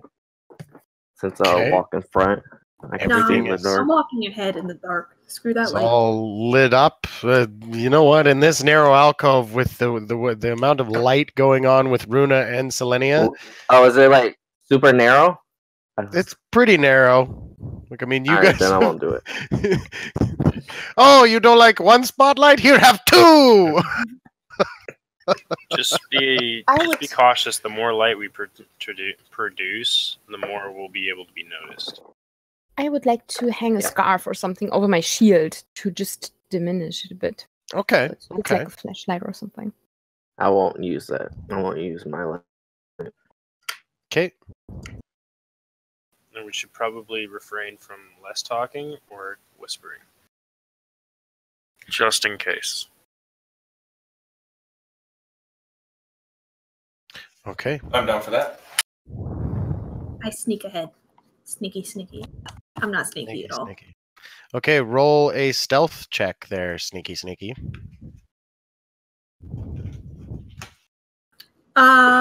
Unnatural 20. Not bad, not bad. Sneaky, sneaky. Okay, sneaky. Up down the alcove, you pass by these animal statues, and you can see that each pair of statues seems to directly face one another. So the first pair that you pass are Moa and Wongo. Moa being the Jakuli, a flying snake, and Wongo being this monkey creature. The next pair you pass is Ijin, the Almirage, Obalaka, the Zorbo. The next set you pass is Papazotl, the Abli, and Kubazan, the Froghemoth. And the next pair is Nang Nang and Shagambi. And that's it. That's only 8, though. There's someone missing, right? Yeah. Was Ankh in there in the mix? Ankh was not. Uncle's not. Ooh, creepy, creepy. Unk was the one that was by itself who came out after all of the trickery happened, right? And Unk Yeah, is the the flail flail snail. snail. Mhm. the sun blinded, it reflected off of his shell there and then blinded Uptau. Is that how that went? Yes, exactly.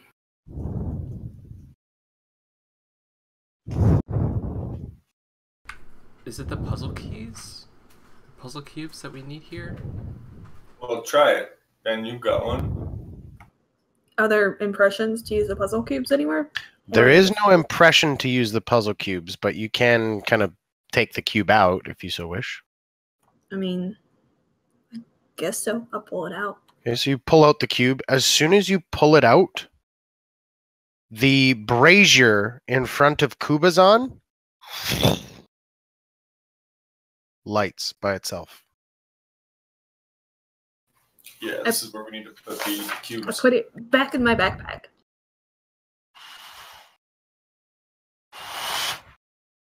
Huh. Did it look like normal fire, or did it have some kind of color? No color. No color? Normal oil burning fire. Which, Okay. by the way, had any of you tried, a simple create bonfire, firebolt, or anything else, that oil did not light. Okay. These are the keys, or the locks, and the cubes are the keys. I'm gonna keep going down the tunnel. You just come to a straight, flat stone wall at the back. Not very far off the last pairing of the gods. Maybe we should try the paint, guys. Sin starts pulling out the paint. Okay. Sorry, I just sneezed. And he starts getting ready to possibly make a door. So you see Sin, as part of Nolzur's Marvelous Pigments, pulls out the Bob Ross afro and the palette. With a dead There's a happy little squirrel.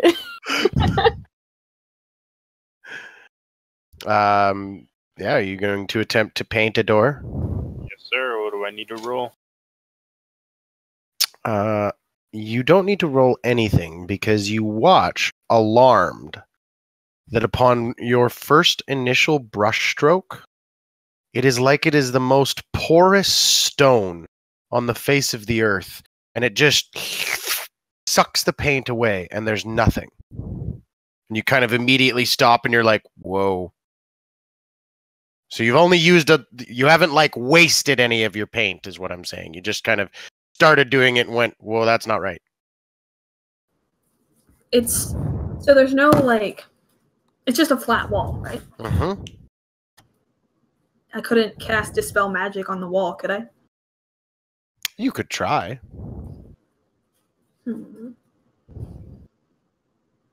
Okay. And Ben has one advantage and one disadvantage. Hey! Well, it's And It's we just also have an abil- DC down and DC up and DC down. What is the spell level at which you are casting the spell? I'm gonna do third. So for each spell of 4th level or higher on the target, make an ability check using your spellcasting ability. Which you need to do so now. So you can we'll go with the advantage from the one redemption. So you'll have advantage on this. However, I'm going DC up as well as part of the redemption.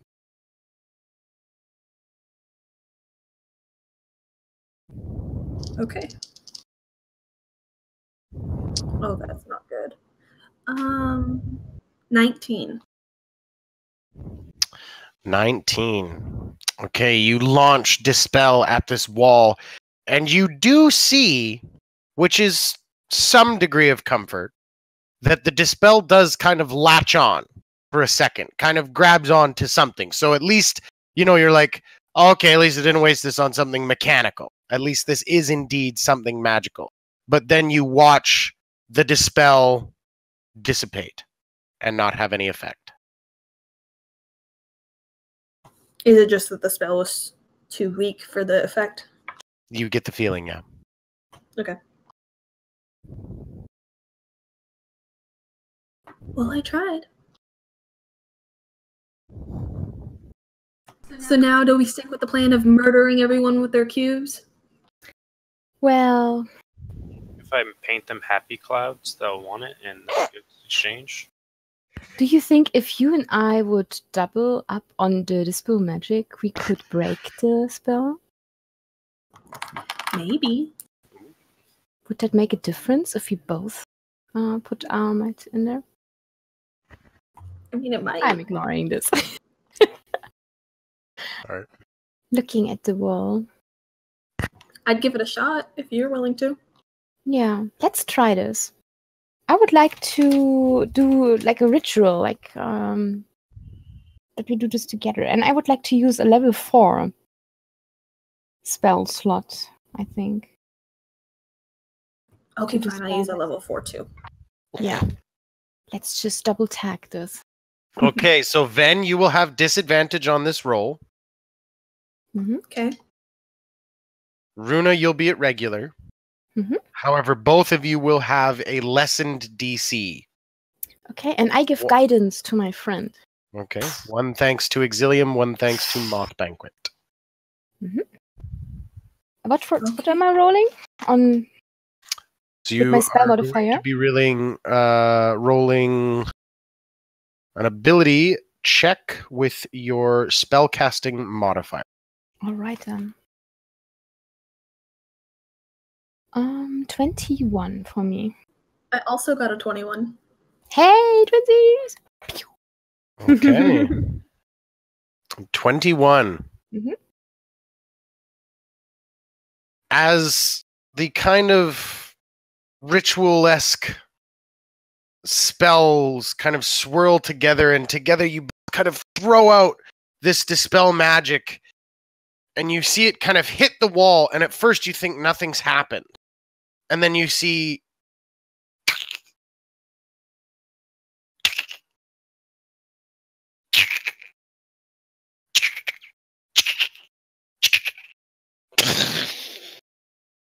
and the wall just explodes.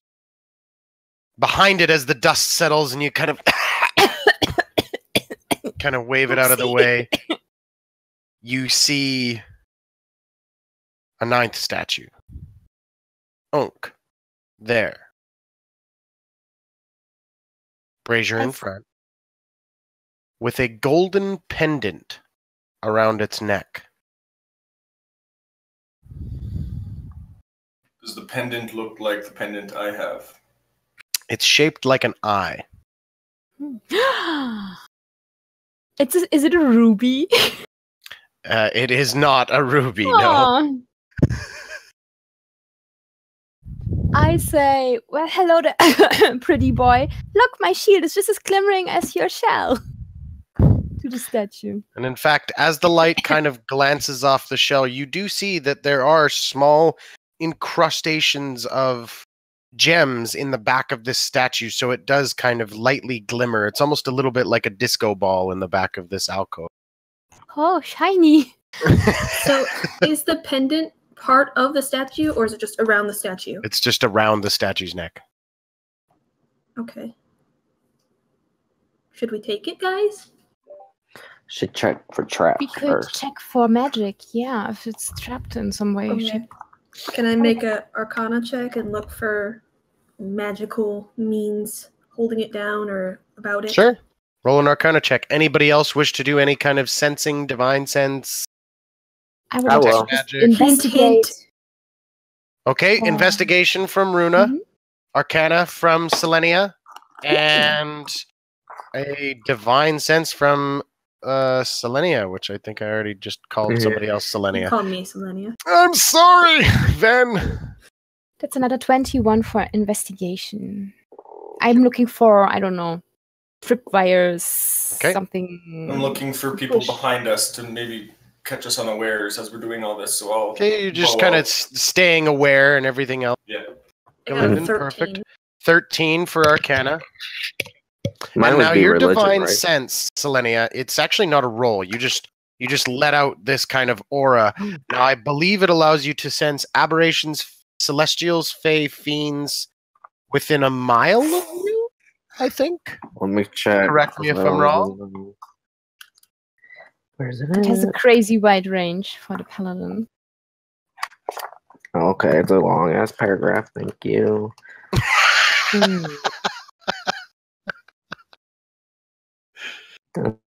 Okay, until the end of your next turn, you know the location of any celestial fiend or undead within 60 feet of you that is Celestial fiend or undead within 60 feet of you. Okay, Mhm. this is very, very, very not. And then I know the type of that thing. Ah. Right, you know the Yep. type, but not like specific.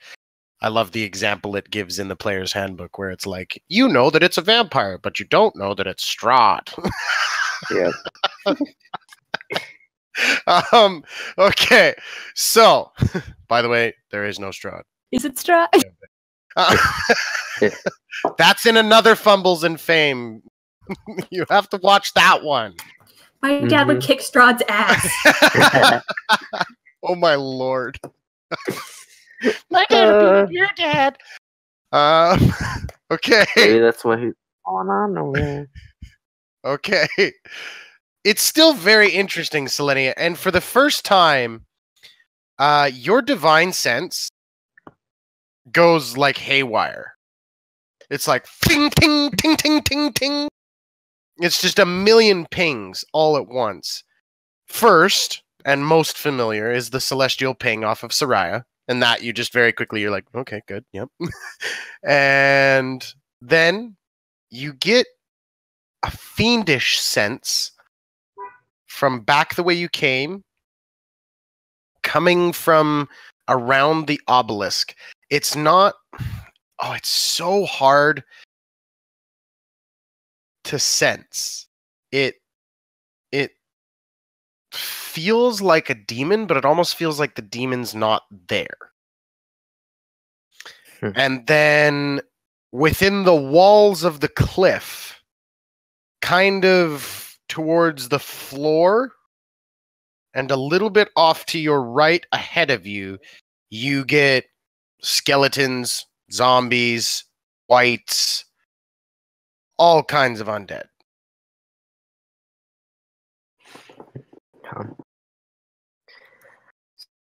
So you guys see her looking around like, oh, now. Are you okay? There's too much going on right now. I point down to the north. You said northeast area? Yeah, like northeast, northwest, basically kind of further in. You guys kind of get the gist that by now you haven't found the entrance to the tomb. Mhm. Or if you have, you haven't uncovered it yet. So you get the sense that all of the sensations you're feeling in the cliff face to the north are a part of that tomb.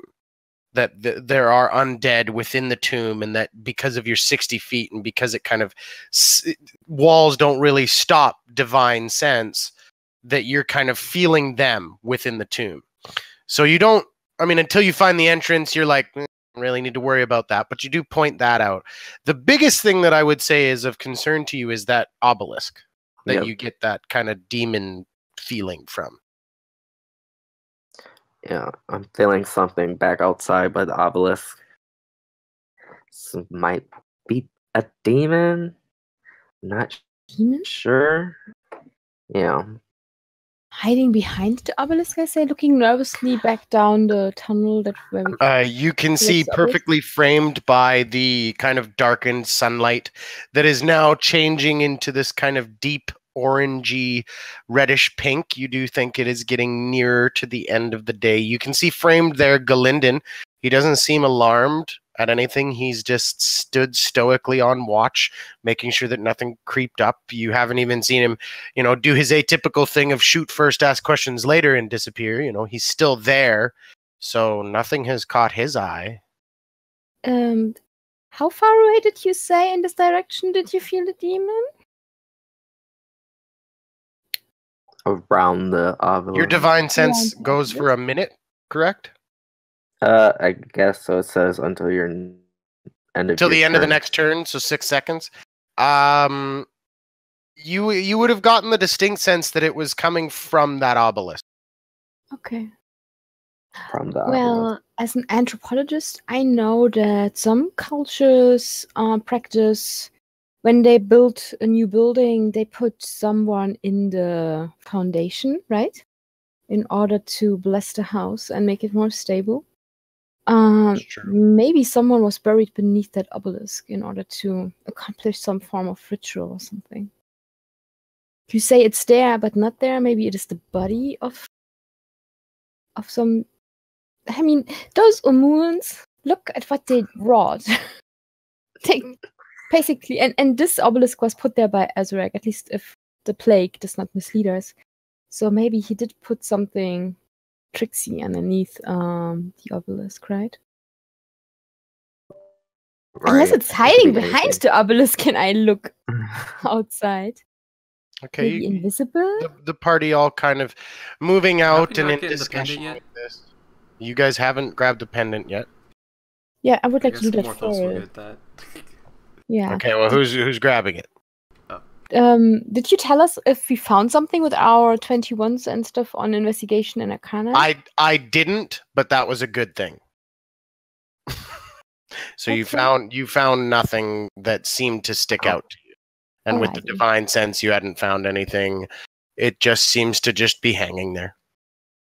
Before Morthos reaches out for it, I say, I can get that if you would rather.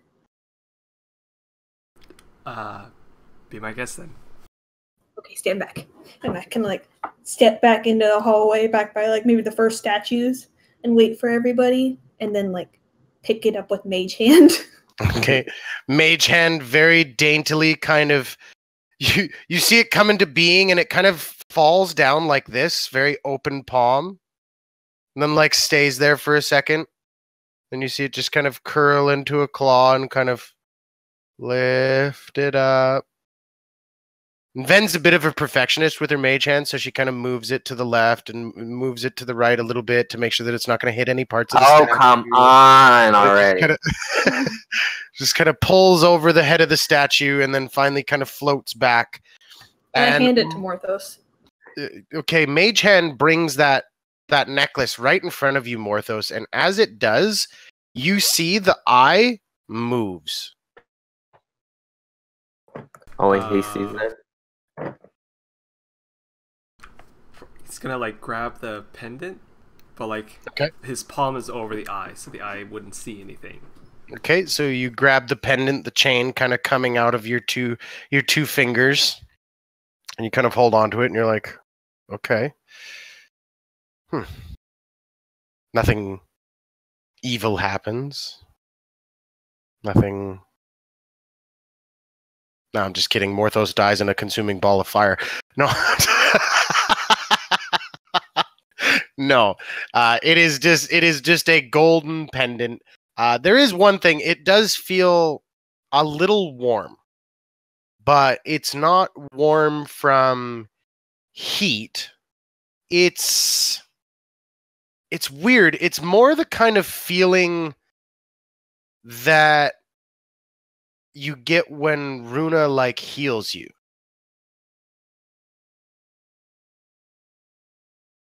So I guess he'll unpalm the pendant, just look at it, see if the eye will move again. The eye doesn't move. Okay, he's getting a little bit creeped out still, so does anybody know how to see if this is magical or anything? I can. There's Selenia. I cast Detect Magic. Okay, you cast Detect Magic, and very quickly, you can see two things. One, the pendant radiates an aura of divination magic. Huh? And just because Detect Magic lasts for 10 minutes, you kind of come outside and you look at the obelisk, and the obelisk radiates a strong, strong aura of abjuration magic. Abjuration, you said? Mm-hmm. Huh. Well, I say this while I'm still looking. Like, I tell them. And do I see anything else around? Like what I see, like, everyone else's, like, enchanted stuff?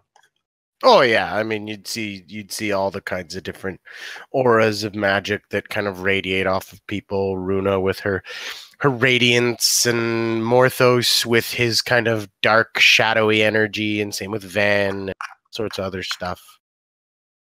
Okay. I say, Morthos, I think you should wear this. Okay. You Hopefully hand it nothing back bad to him. happens. I trust you, Selenia. He'll go ahead and put it on. Okay. So you go ahead and put it on. And you guys all kind of come back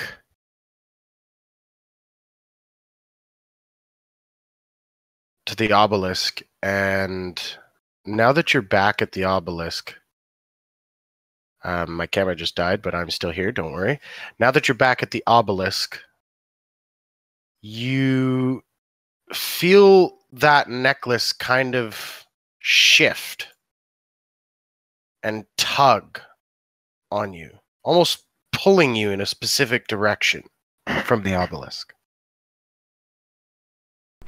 I'll go ahead and let the pendant lead me then. Okay. The pendant takes you like into the trees and the branches, and you're kind of like, God damn. And you kind of push it out of the way, and as you keep going, it gets stronger and stronger, tugging against the back of your neck. And you feel it even begin to like digging into your skin a little bit, and you're like, Jesus, this thing's gonna break skin if I don't get there. And you pull aside the heavy undergrowth, and you uncover an archway in the cliff face. Stone skulls peer down from the lintel, and old bones litter the threshold. And as light kind of strikes the entrance, a swarm of bats just screech out from within. And kind of... Guys, I think I found something. Yeah, I would have followed him while he Yeah. left the tunnel.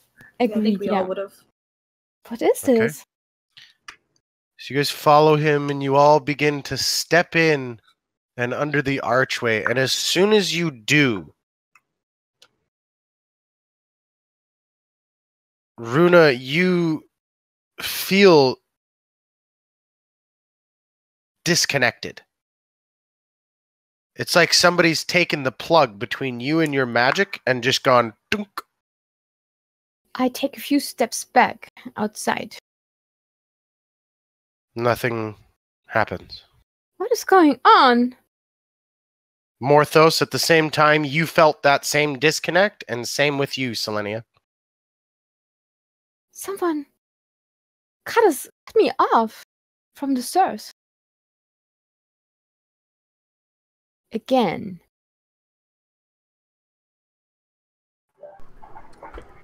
I wonder if it's V. V? I point up. I thought you said fee. I was like, wait, what? Is it just like an archway, or is there like entranceway to something. There's a tunnel in beyond for sure. Oh, It's just this archway kind of carved to represent the entrance to this tunnel. So you guys could go further in if you so wish. And if we back out of it, we still feel that disconnect. Still feel that disconnect. Well, there's not much we can do now. It's already gone. Might as well continue. Is the pendant still trying to pull me closer? It seems innate. No. Perhaps go stand very far away from this archway and see if your magic comes back. This might be different than last time. I'll try. Okay, so you go over and you walk all over the place. Nothing seems to happen, and it gets alarming, and you feel that sickness, that pit in your stomach, and you even start to question and doubt as to whether it's going to come back. And just as you start to lose all hope, it's just kind of ding. Somebody plugs it back in. When this happened the last time, I had a weird dream. I saw Holy Calamor himself fighting off these creatures with those masks, wearing masks. And it was as if they swarmed him and cut him off. I wonder if those goings on here with Azurek, if that is affecting the divine spheres, and if our gods have indeed to fight, and if this is just either there's some kind of magic on this archway, or we don't have much time, I think. Okay, you try to cast Mage Hand around your arm. Yes.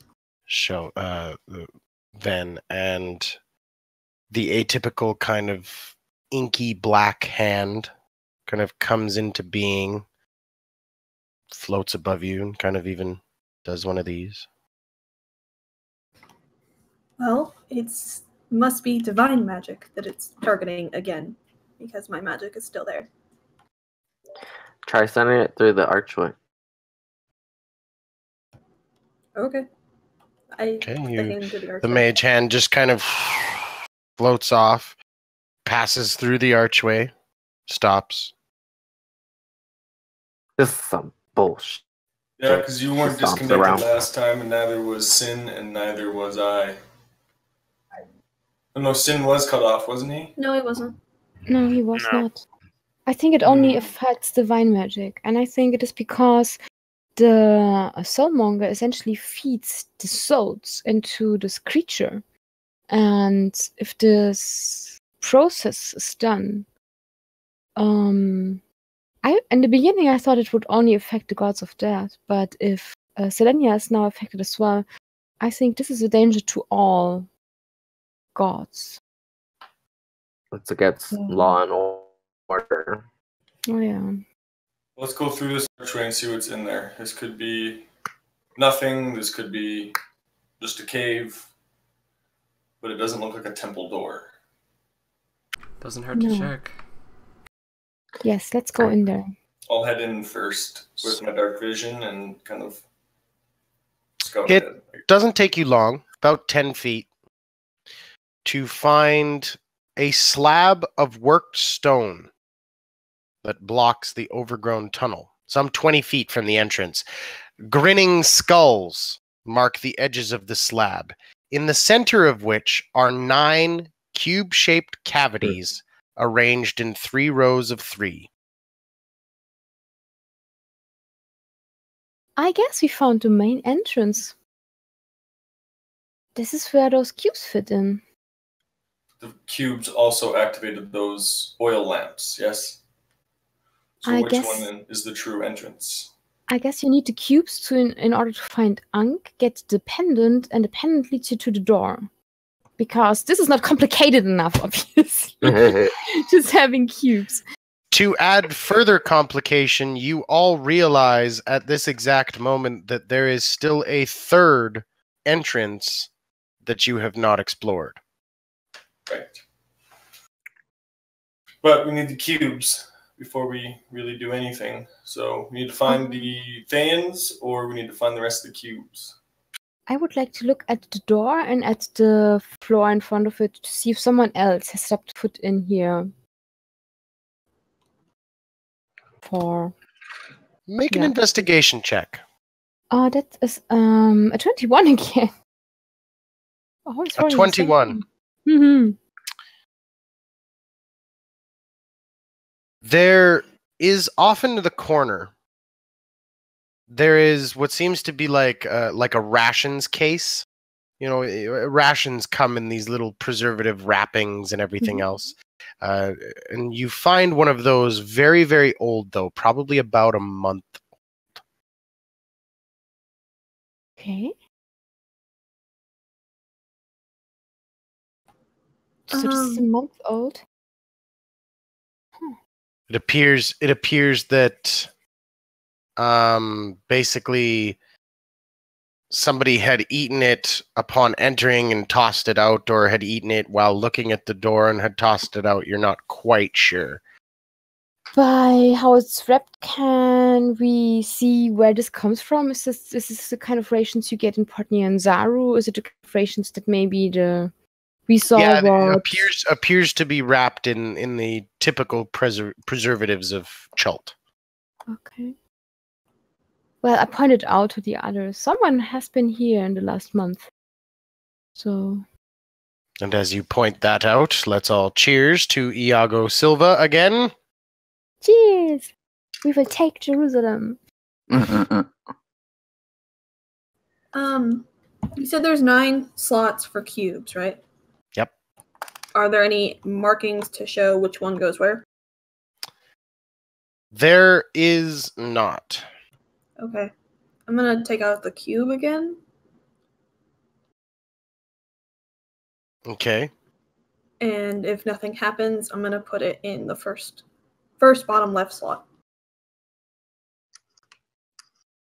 The first bottom left slot?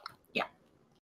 So you have put Shagambi in that slot, Okay. and nothing happens. I take it out. It kind of Are the slots marked in any comes way, out. shape, or form? They are not. Okay. I'm gonna put it back in my backpack. I was kind of hoping it would get stuck. Should we maybe look at the other entrance? There were 3 ways, right? We could. Yep. This could be the true entrance, though, like you said. The pendant leads you here. The door, Right. there's a tunnel, right? And then there's the small room and there's the door, right? How does the stone to the left and right of the door look? Like where are the seams, basically? Yeah, is there space or is it just snugly fit with the tunnel? It's very, very snugly fit. Honestly, Maybe- until you had kind of taken your finger and wiped at the seam, it had looked seamless just because of how the dust had kind of fallen on it and everything. I wonder if the painting, the colors would work here. If not, we could also try and draw some cubes. I doubt it would work, but it's worth a shot. I If the would door like doesn't work. I would like you to paint a trapdoor here, so we could go underneath it, maybe. Or I could use stone shape to tunnel us through. We could be really simple and just draw a black circle and say it's a hole and just crawl through. Let's try that first. Okay, so which one are you trying? Nolzur's Marvelous Pigments first? Yeah, right? Sin, are you feeling up to the task? Do we want to draw a circle or the door? Artist choice. Yes. What does your creative heart tell you? My creative heart tells me to put on my cap, puts on my afro, and says, "Make a door." A happy door. Happy little door. And I'm gonna use blue pigment for happy skies. Okay, you again attempt to paint a door, and you watch it just. No. So again, you don't waste any, but you do know that it doesn't work. Can Could Morphus try this- like go ahead and like check out the wall for any clues? See if there's anything else, like especially like if anything happens to his tattoo in his hand. Sure. You want me to roll for that? I'm gonna keep watch as well. Roll a perception check for me, please. 19 total. 19 total. Sure, roll that again. We'll use an advantage. We still got one sitting in the chat. 19's better. 19's better. Okay. As you put your hand on the door, you feel... You know when you're like under the water and you can hear your own heartbeat? Or you know when you plug your own ears and you can just kind of within yourself, you feel this kind of deep thrumming, this deep, consistent kind of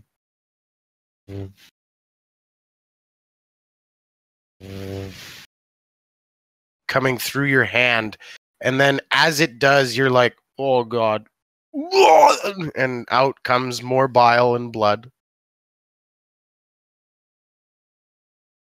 Does he throw up all over the door? A little bit, yeah. I clean it up with magic. He goes, ugh. Wait, question: Is our 3 magic working for us in here?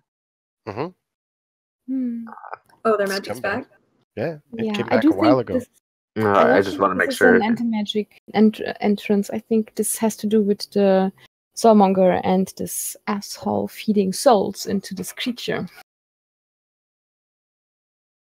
So, before you threw up, did you find something? It felt like a beating heart. Like a beating heart? Okay. I kneel down and place my hand on the floor. Do I feel anything?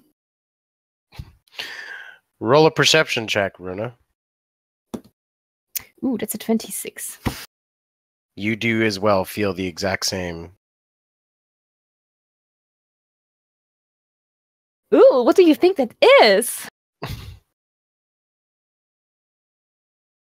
Wait a second.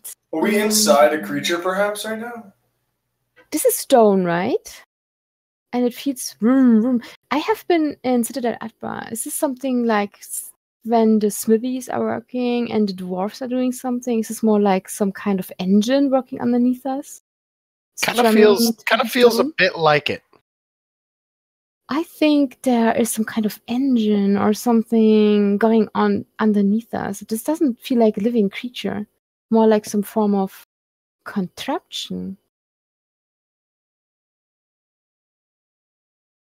I would like to cast Detect Magic to see if the floor is magical. Okay, you cast Detect Magic and you are immediately alarmed. Oh shit! Because what you see is something you've never seen before. Oh god, what do I see? It is a combination of all the schools of magic. Intertwining, crisscrossing, breaking, shattering, building themselves back together. You get the sense that with everything that is done here, there are certain spells that just may not work. Oh There are guys, I certain have magics bad that news. just may not work. And Azurek- most of those spells are passage spells. So there's no way we can dim door, or even if one of us would have that, could. That guy is such a pain in the butt. He is. That's I pretty hate to right. say it, but he knows what he's doing. This is. I've never seen something like this before. It's like he blended in all schools of magic, and there is no way that we can trick our. Which is hilarious because it's the tomb of the trickster gods. I think there should be a way to trick your way into the tomb of the trickster gods because, right? Irony. But yeah, I think we have to find those stupid cubes. I'm Yeah, excited. unfortunately, we may have to stick with the cubes. I There love was when a- Runa rants. There was a shrine Runa not too red. far from here, right? There was a shrine not too far from here. It's one of the monkey ones. Well, I feel like we should get back to step 1 and try and gather as many cubes as we can. Yep. We can also keep an Eventually. eye out for the other parties that are here finding the same cubes as us. And not kill them for them, preferably. Well, if they won't give them up, is our cause greater? Isn't our Yeah, cause Well, we're worse? trying to save the world and everything that exists and all the souls of those that are passing through the veil. I think our cause is the All of the greatest souls? there is. All of the souls, eh? All Even the of evil those ones? elves, I don't fucking care if you're Even the evil or evil neutral or ones? good. The ones that I want care to about rule the good. world? I'm I walking don't think care I want about to save souls. them either. I think I you're a want little to too save liberal on the word souls. save the world. Yes, because the world will be destroyed if this creature is being born. The creature Sure. that is being fed by Yes. souls. Souls of You're right. Should we elves, not kill, humans, like, if we kill tieflings, multiple, we're everyone. just strengthening this creature? Potentially. That is Or actually the a very object that it is good using. call. Either way, But I'm we walking need to out. get in there. I want to wring Azarek's neck for doing this. If you ever get Okay. close enough, make sure that you do. Yes. So very frustrated, the party heads out, pissed off that they have to go and find cubes. And they stomp over to the fucking shrine and stand in front of it, all frustrated and annoyed. God damn this place! And And it's yet raining, again, of course, right? Because no. it very well it's kind could of be, but raining there's a blood, big isn't it? rock island above you. Thank Calamore for small favors.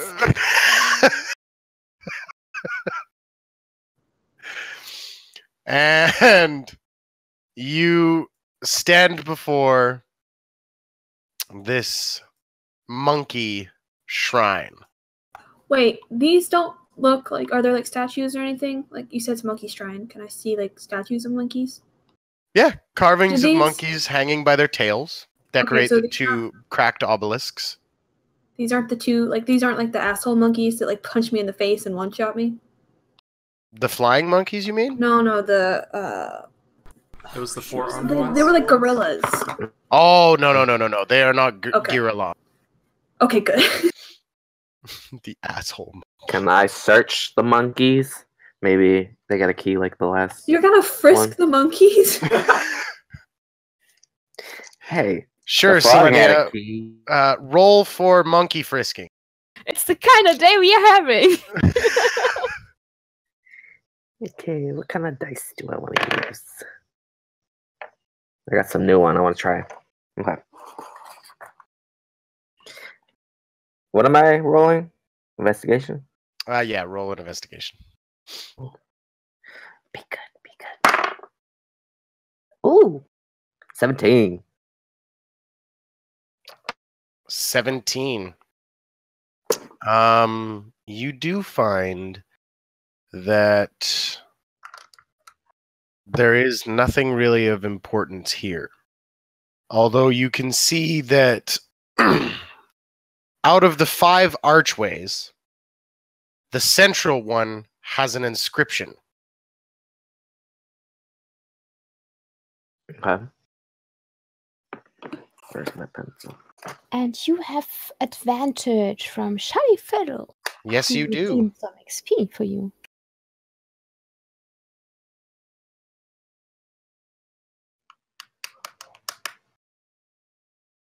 So there's nothing out here in like the courtyard. Doesn't seem to be, no. Shall we go inside? Well, I thought you were going to tell us what it said. Or do I have to go up? It's to it? written in Old Omu and you don't understand it. He looked at Mortis expectantly. Yeah. Give us the What Rosetta the- Stone. We'll figure it out ourselves. Wait, what? Can you read the art? Oh, yeah. Sorry, I was looking at the giant island that's floating above us. Okay. What does the archway say? It says, better to be Wongo's friend than his enemy. Okay, I relay that, and I'll say, so just don't draw any weapons, I guess. I say, we come in peace, okay? I Standing look in at front of the door. Glendon. Keep your hands to yourself. While you were frisking the monkey. I'm talking about keep his weapons. I'd say that's That is pretty also friendly. kind of friendly. Yes. Let's just go inside. Come I on. just shoulder bump them.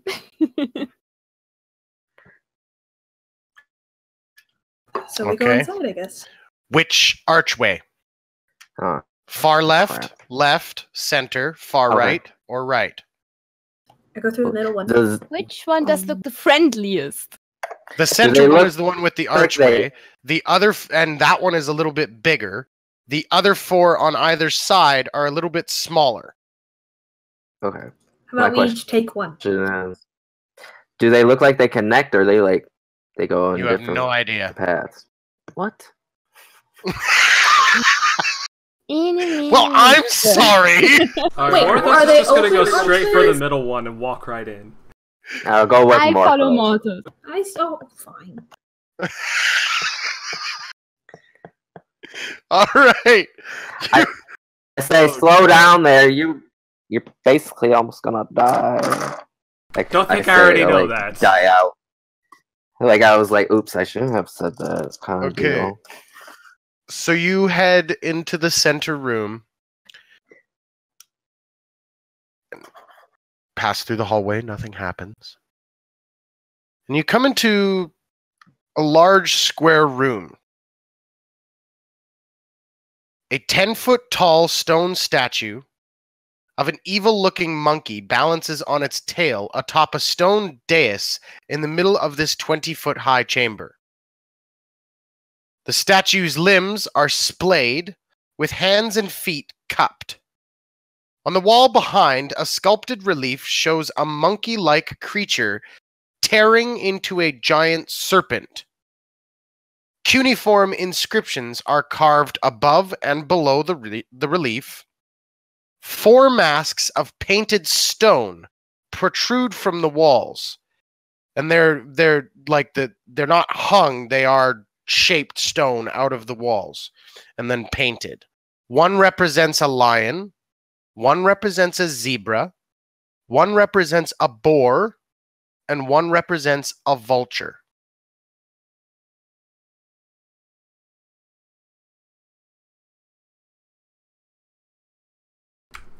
My guess is that we may need to go through the other doors, because those other doors might have the masks. That way we can put the masks on the relief?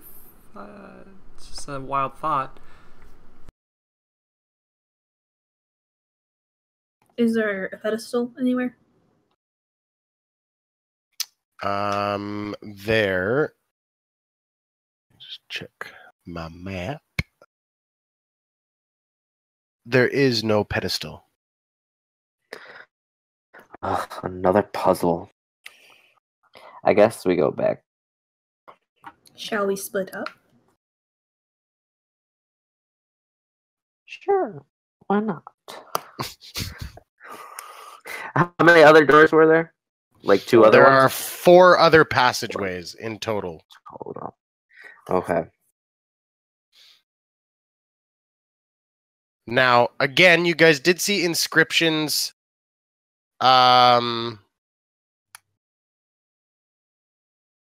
You did see the inscriptions above and below the relief.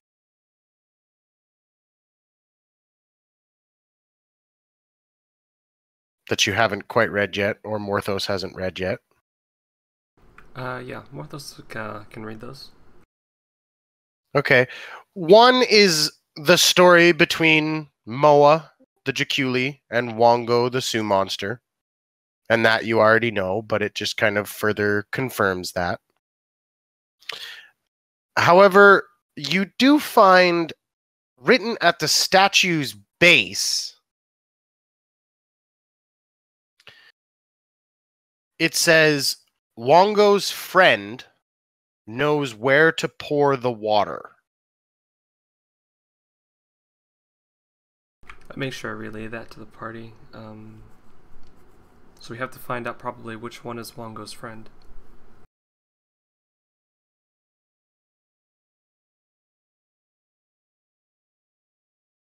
Does anyone remember in the story if Longo had anyone who helped him?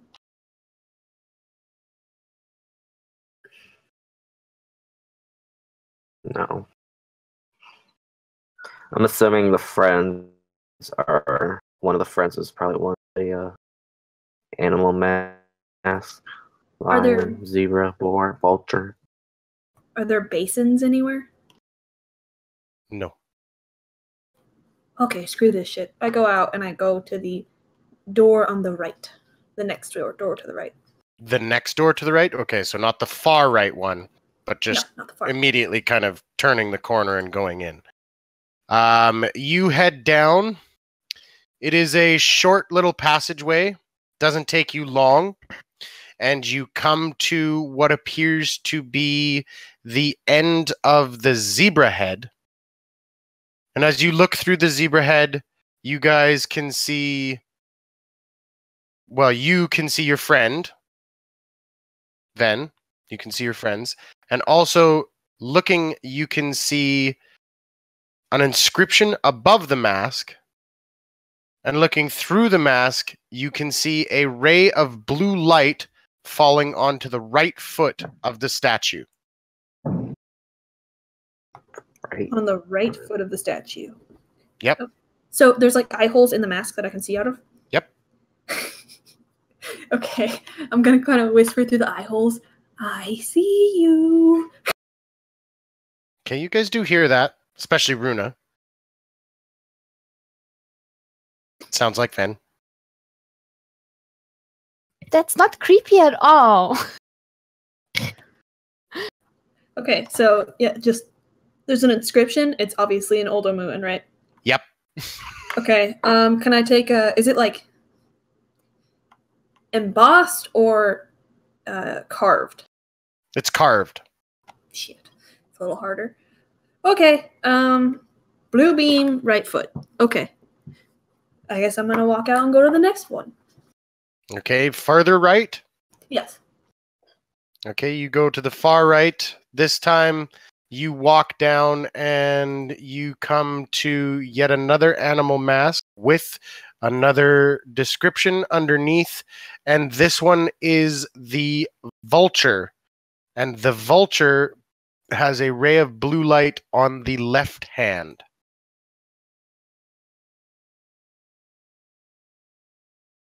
I'm gonna do the same thing where I go up to the eye holes and I talk there. I'm like, guys, other tunnels. Specifically Morthos. Okay, go around to the left. Okay, not far left, but left. Yes. Okay. You go in, and this is the boar mask. And this time, you can look and make sense of what you're reading here. And it reads, "The vulture is lucky to be alive."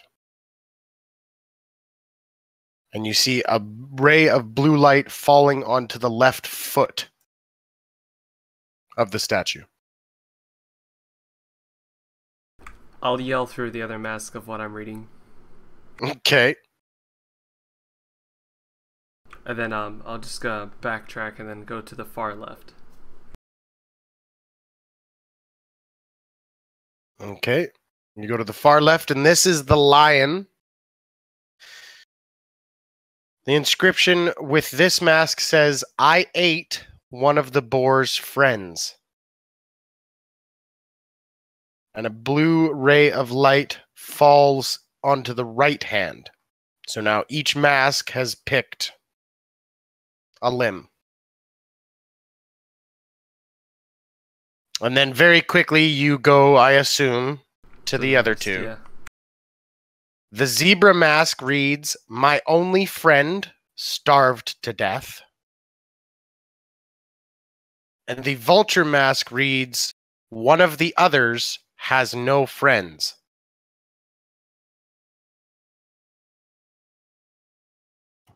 So the zebra has no friends.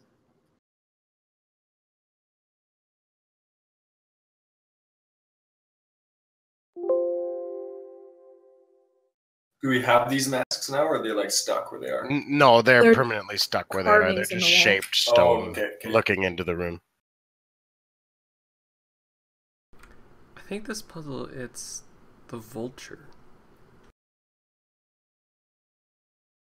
So maybe it's the vulture that is the monkey's friend. Why? Because the vulture's lucky to be alive? Yeah. And the others don't make sense as well, but... What was the lion's again? The lion ate the boar's friend? Yes, he ate one of the boar's friends. And then what was the boar? What was it? The boar's? The boar was the vulture is lucky to be alive.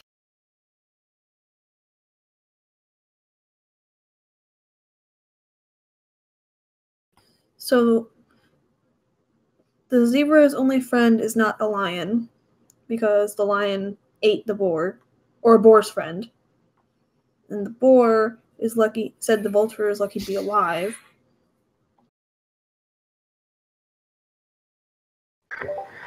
What would the vulture's one say? Lucky to be alive. No.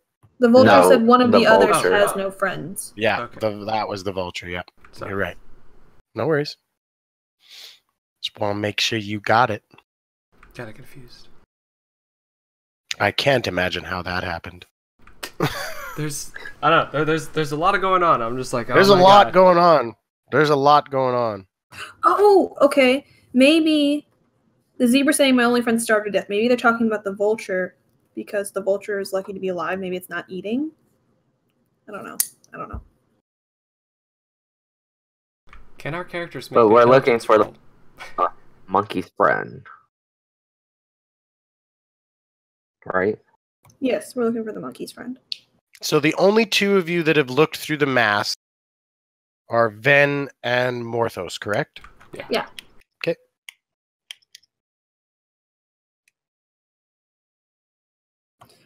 Why don't we just pour it on all the parts? Then we're probably just gonna have to fight some stuff, but we could probably handle that. Just focus on a T-Rex. How big is the building? Not big enough for a T-Rex. I'm confident then. All right, Last I time it guess was we can- poison. So Yeah. it's not said that we're going to fight something if we don't solve the riddle. Well, I mean, Morthos has had a pretty good guess. Yeah, let's go with that. So vulture? Yep. Okay, how are you pouring water into this monkey's hand? We don't really Do we have have water, do we? Water skin, right? I have a water skin, yeah. And you can create food and water, can't you? I can, and I most likely did. Mm-hmm. You probably did. So you have Wine. some water. I do think last session when we went back to camp, I did use a spell slot to create food. And Yeah, water. but you've woken up since then, and maybe for Yeah. breakfast you might have done the exact same thing. Yeah, but I think it's like 10 gallons of water. It is a lot of water. So I I will don't say think that. that I did it this morning. Fair Yeah. enough. I hand you my water skin. Here. Alright. Just Happy pour it pouring. on the thing and The left hand. Okay, You you think it's pour the- it onto the left hand. You even pour it until it overflows, and then all of a sudden the water just disappears. And in its place, a cube. And then a voice, a disembodied voice rings out. And it says, "Take the prize and curse your friends, or fight my children to claim it. What is your choice?" Can we all Do hear we- that? Yeah. Yeah, you guys all hear it. I am not cursing my friends, so let's have a bout, I guess. Okay. The portcullis slams down over all corridors, and immediately these strange monkey-like creatures appear in the corners of the rooms, and each with this horrible kind of scream at you. They charge. Initiative, please. Okay. All right, starting with Ven. 18. Ooh, shit, Ven. Then Morthos. 16. Sin. Skip me real quick. I gotta look something up. No worries. Runa. I rolled an 18 as well, but my dex is shit, so most likely Ven goes first. Galinden. 23. Selenia. 11.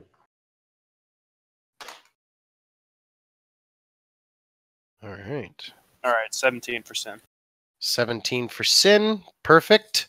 As we start with Galinden. Now, Galinden, each one of these creatures is well within movement of all of you. Keep in mind, the room that you are in is only probably about 25 feet squared.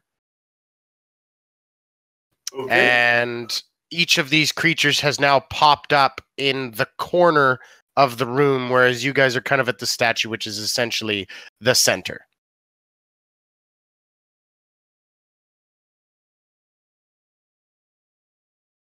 So it's up to you, Galinden. What do you want to do? I'm going to hit one that's closest to me. Okay. So you knock an arrow and let fly. Roll me an attack. 15 to hit on the first one. 15 hits.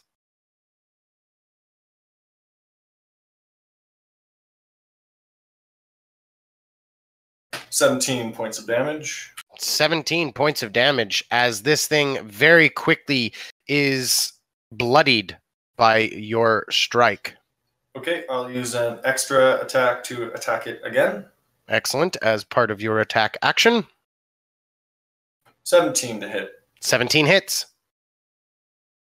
It's 18 damage. Dead. Cool, I'll use an action surge to Okay. get 2 more attacks. Sounds good. And I'll shoot one that's closest to Ven. Okay. 14 to hit. Hits.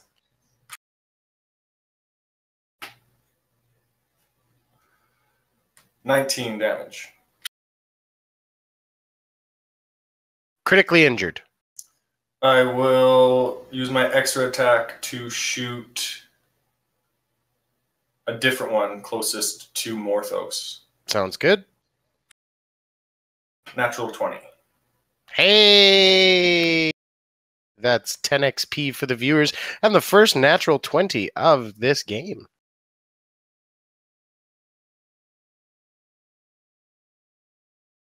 $29 points of damage on this one. 29 points of damage. That one takes it directly through the skull, and this creature falls dead. And that is my turn. All right, that is Galinden's turn. As we come to Ven. So are these stone creatures? Nope. They seem to be completely real monkey-like creatures. Okay. There's one. Is there one within 10 feet of me? Or I guess I could move to it. Yeah, looking critically injured. Okay. It needs to make a Constitution saving throw. Okay, And it it's will do gotta- so. Beat a 15. It did not. Rolled a 5 on the dice, plus its constitution of 1. Did not make it. 12 poison damage. 12 poison damage. It falls dead. Okay, done. Runa, you're up. Yeah. How many are left now? 1. Only one?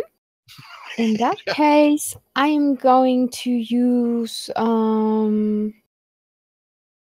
I think I'm just going to use Chill Touch. That's a 25 hit. 25 hits. Nice. And I'm doing almost max damage, 15 points of necrotic damage as the skeletal hand raises out of my shield and goes over and force chokes to Excellent. Monkey. Excellent. As we come to Sin. All right.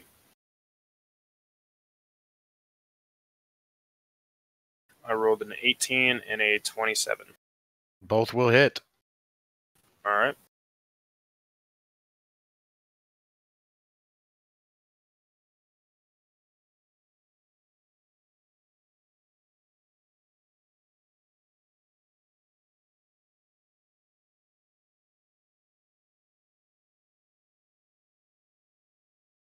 Math. 15 and a 13. 15 and a 13. This thing splats along the wall. And so I get to attack again? You Because, would, but there is nothing left to attack. All right. my Fair friend. enough. You have cleared the battlefield very quickly just as quickly as these creatures popped up. They go away. The portcullises raise back up. And you are left, Morthos, with Wongo's puzzle cube in your hand. Goes and grabs it and pockets it. I say to you, guess whose friends were better than Mongo's? Yeah. I'll pick up my arrows if I can. Yeah, you will. Next shrine? Next try. Yeah, let's go do it. Now the arena thing with the T-Rex, that wasn't a shrine, was it? I'm not sure. It could be. Okay.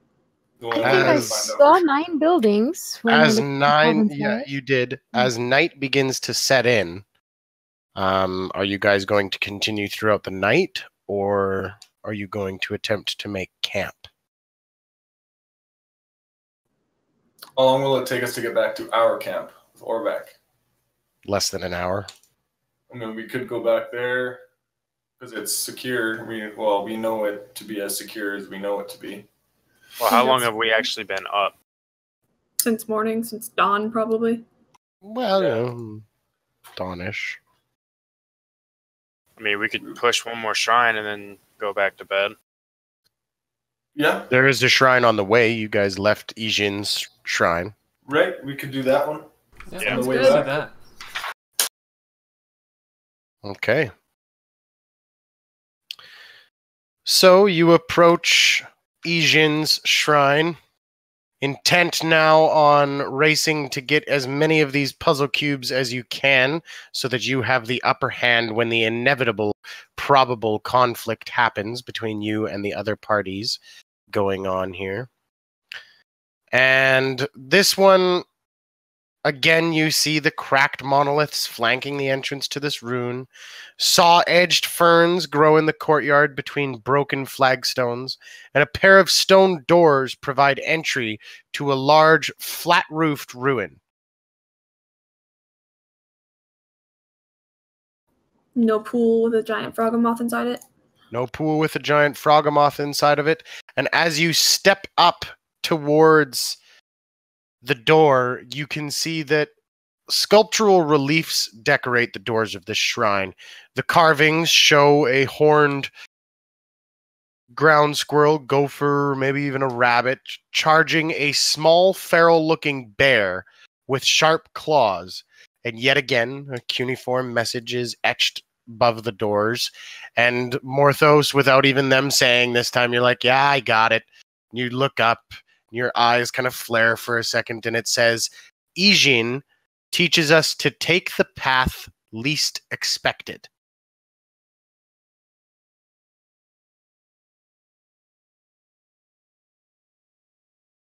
A hidden entrance somewhere, or maybe a way to get in that not many would.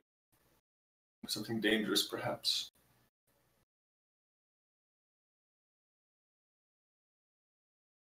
Well, yeah, it makes sense because, like, taking the main entrance would be the most expected, and the You least could climb expected up. would be probably climbing over. Mm-hmm. I'll get Someone up say climb. on top.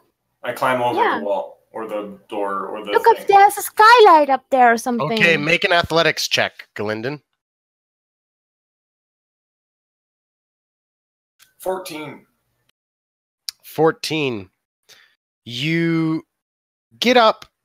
It takes you a bit, but you get up, and now you can actually see over in the night. And you look out, and you can actually spot 2 shrines in the kind of flooded, watery area of this city. And you see small little bouts of spellfire.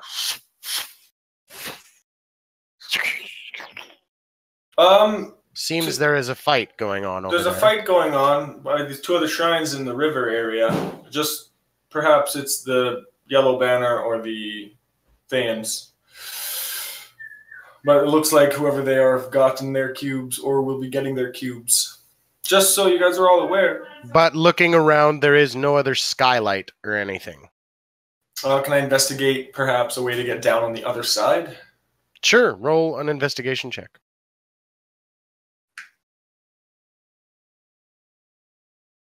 14. 14. Same as climbing up the first side, although there's no entrance on this side. There seems to only be the one entrance to this shrine. It's probably referring to something inside. The trial is probably inside. Yeah, I hop back down to the group and I Yeah, you do say so. that that's the only entrance. We go in this way and find something on the inside.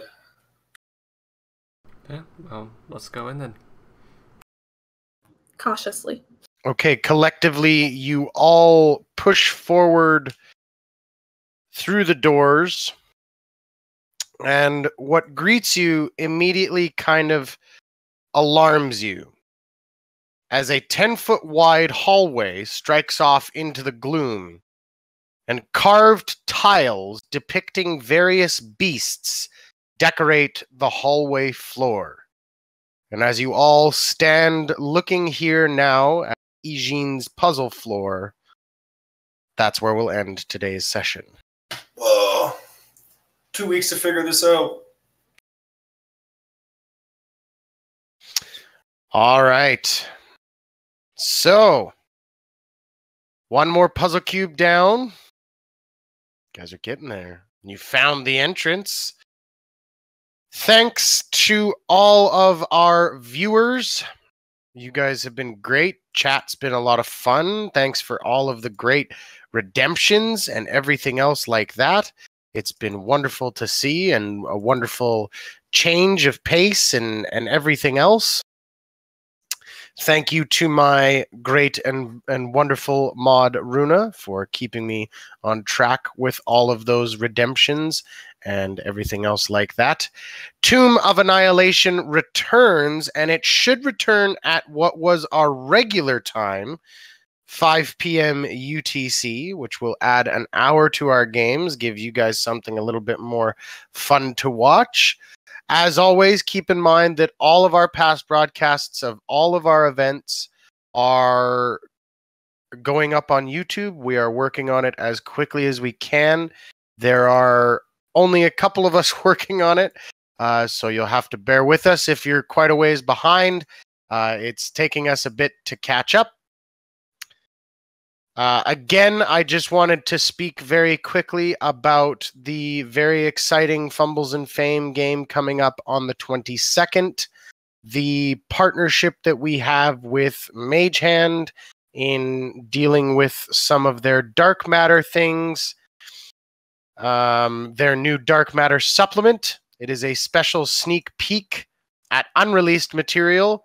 We have been given samples of materials for us to use, including races, classes, spells, and rules for ship-to-ship combat. And to top that off, we have 10 copies of the races PDF to give away to our lucky viewers during the stream. And good news for anybody who's watching this and think, oh, hey, I'd love to try that. There are still spots open for that game. So if you are interested in testing out that new material, by all means, join us in the Discord right now, and we'll try and get you on it as quickly as we can. Finally, I'm sure, as some of you noticed, we did have some new art done by Selenia. Well, not done by Selenia, but done for Selenia. Daniel, you want to just speak quickly and kind of give a quick halo to the artist that you chose? Or I have it if you don't want. You look a little nervous. I wasn't prepared, so I gotta look up his name. It's Ernesto Irawan. Excuse me if I said that wrong, Ernesto, but thank you very much for the beautiful art. Maybe Selenia, you tweet that at Fumbles and Fame so that we can showcase that beautiful, beautiful art because it is gorgeous. One last final thanks for the music done by Scott Buckley that we use for our pre and pause streams. You can find all of his music at scottbuckley.com.au. I greatly recommend it. He's got some great stuff, even if it's just for your home games, guys. It's amazing stuff. Again, to stay completely up to date with all of the FAF news, everything rambled about for 5 minutes, follow us on Twitter at Fumbles and Fame, all one word. Join us in our Discord, and make sure you follow us right here on the Twitch. Once again, we will see you very soon, and in the meantime, claim your own fame, folks. Have a good night. Bye. Bye, everyone. See ya. Night.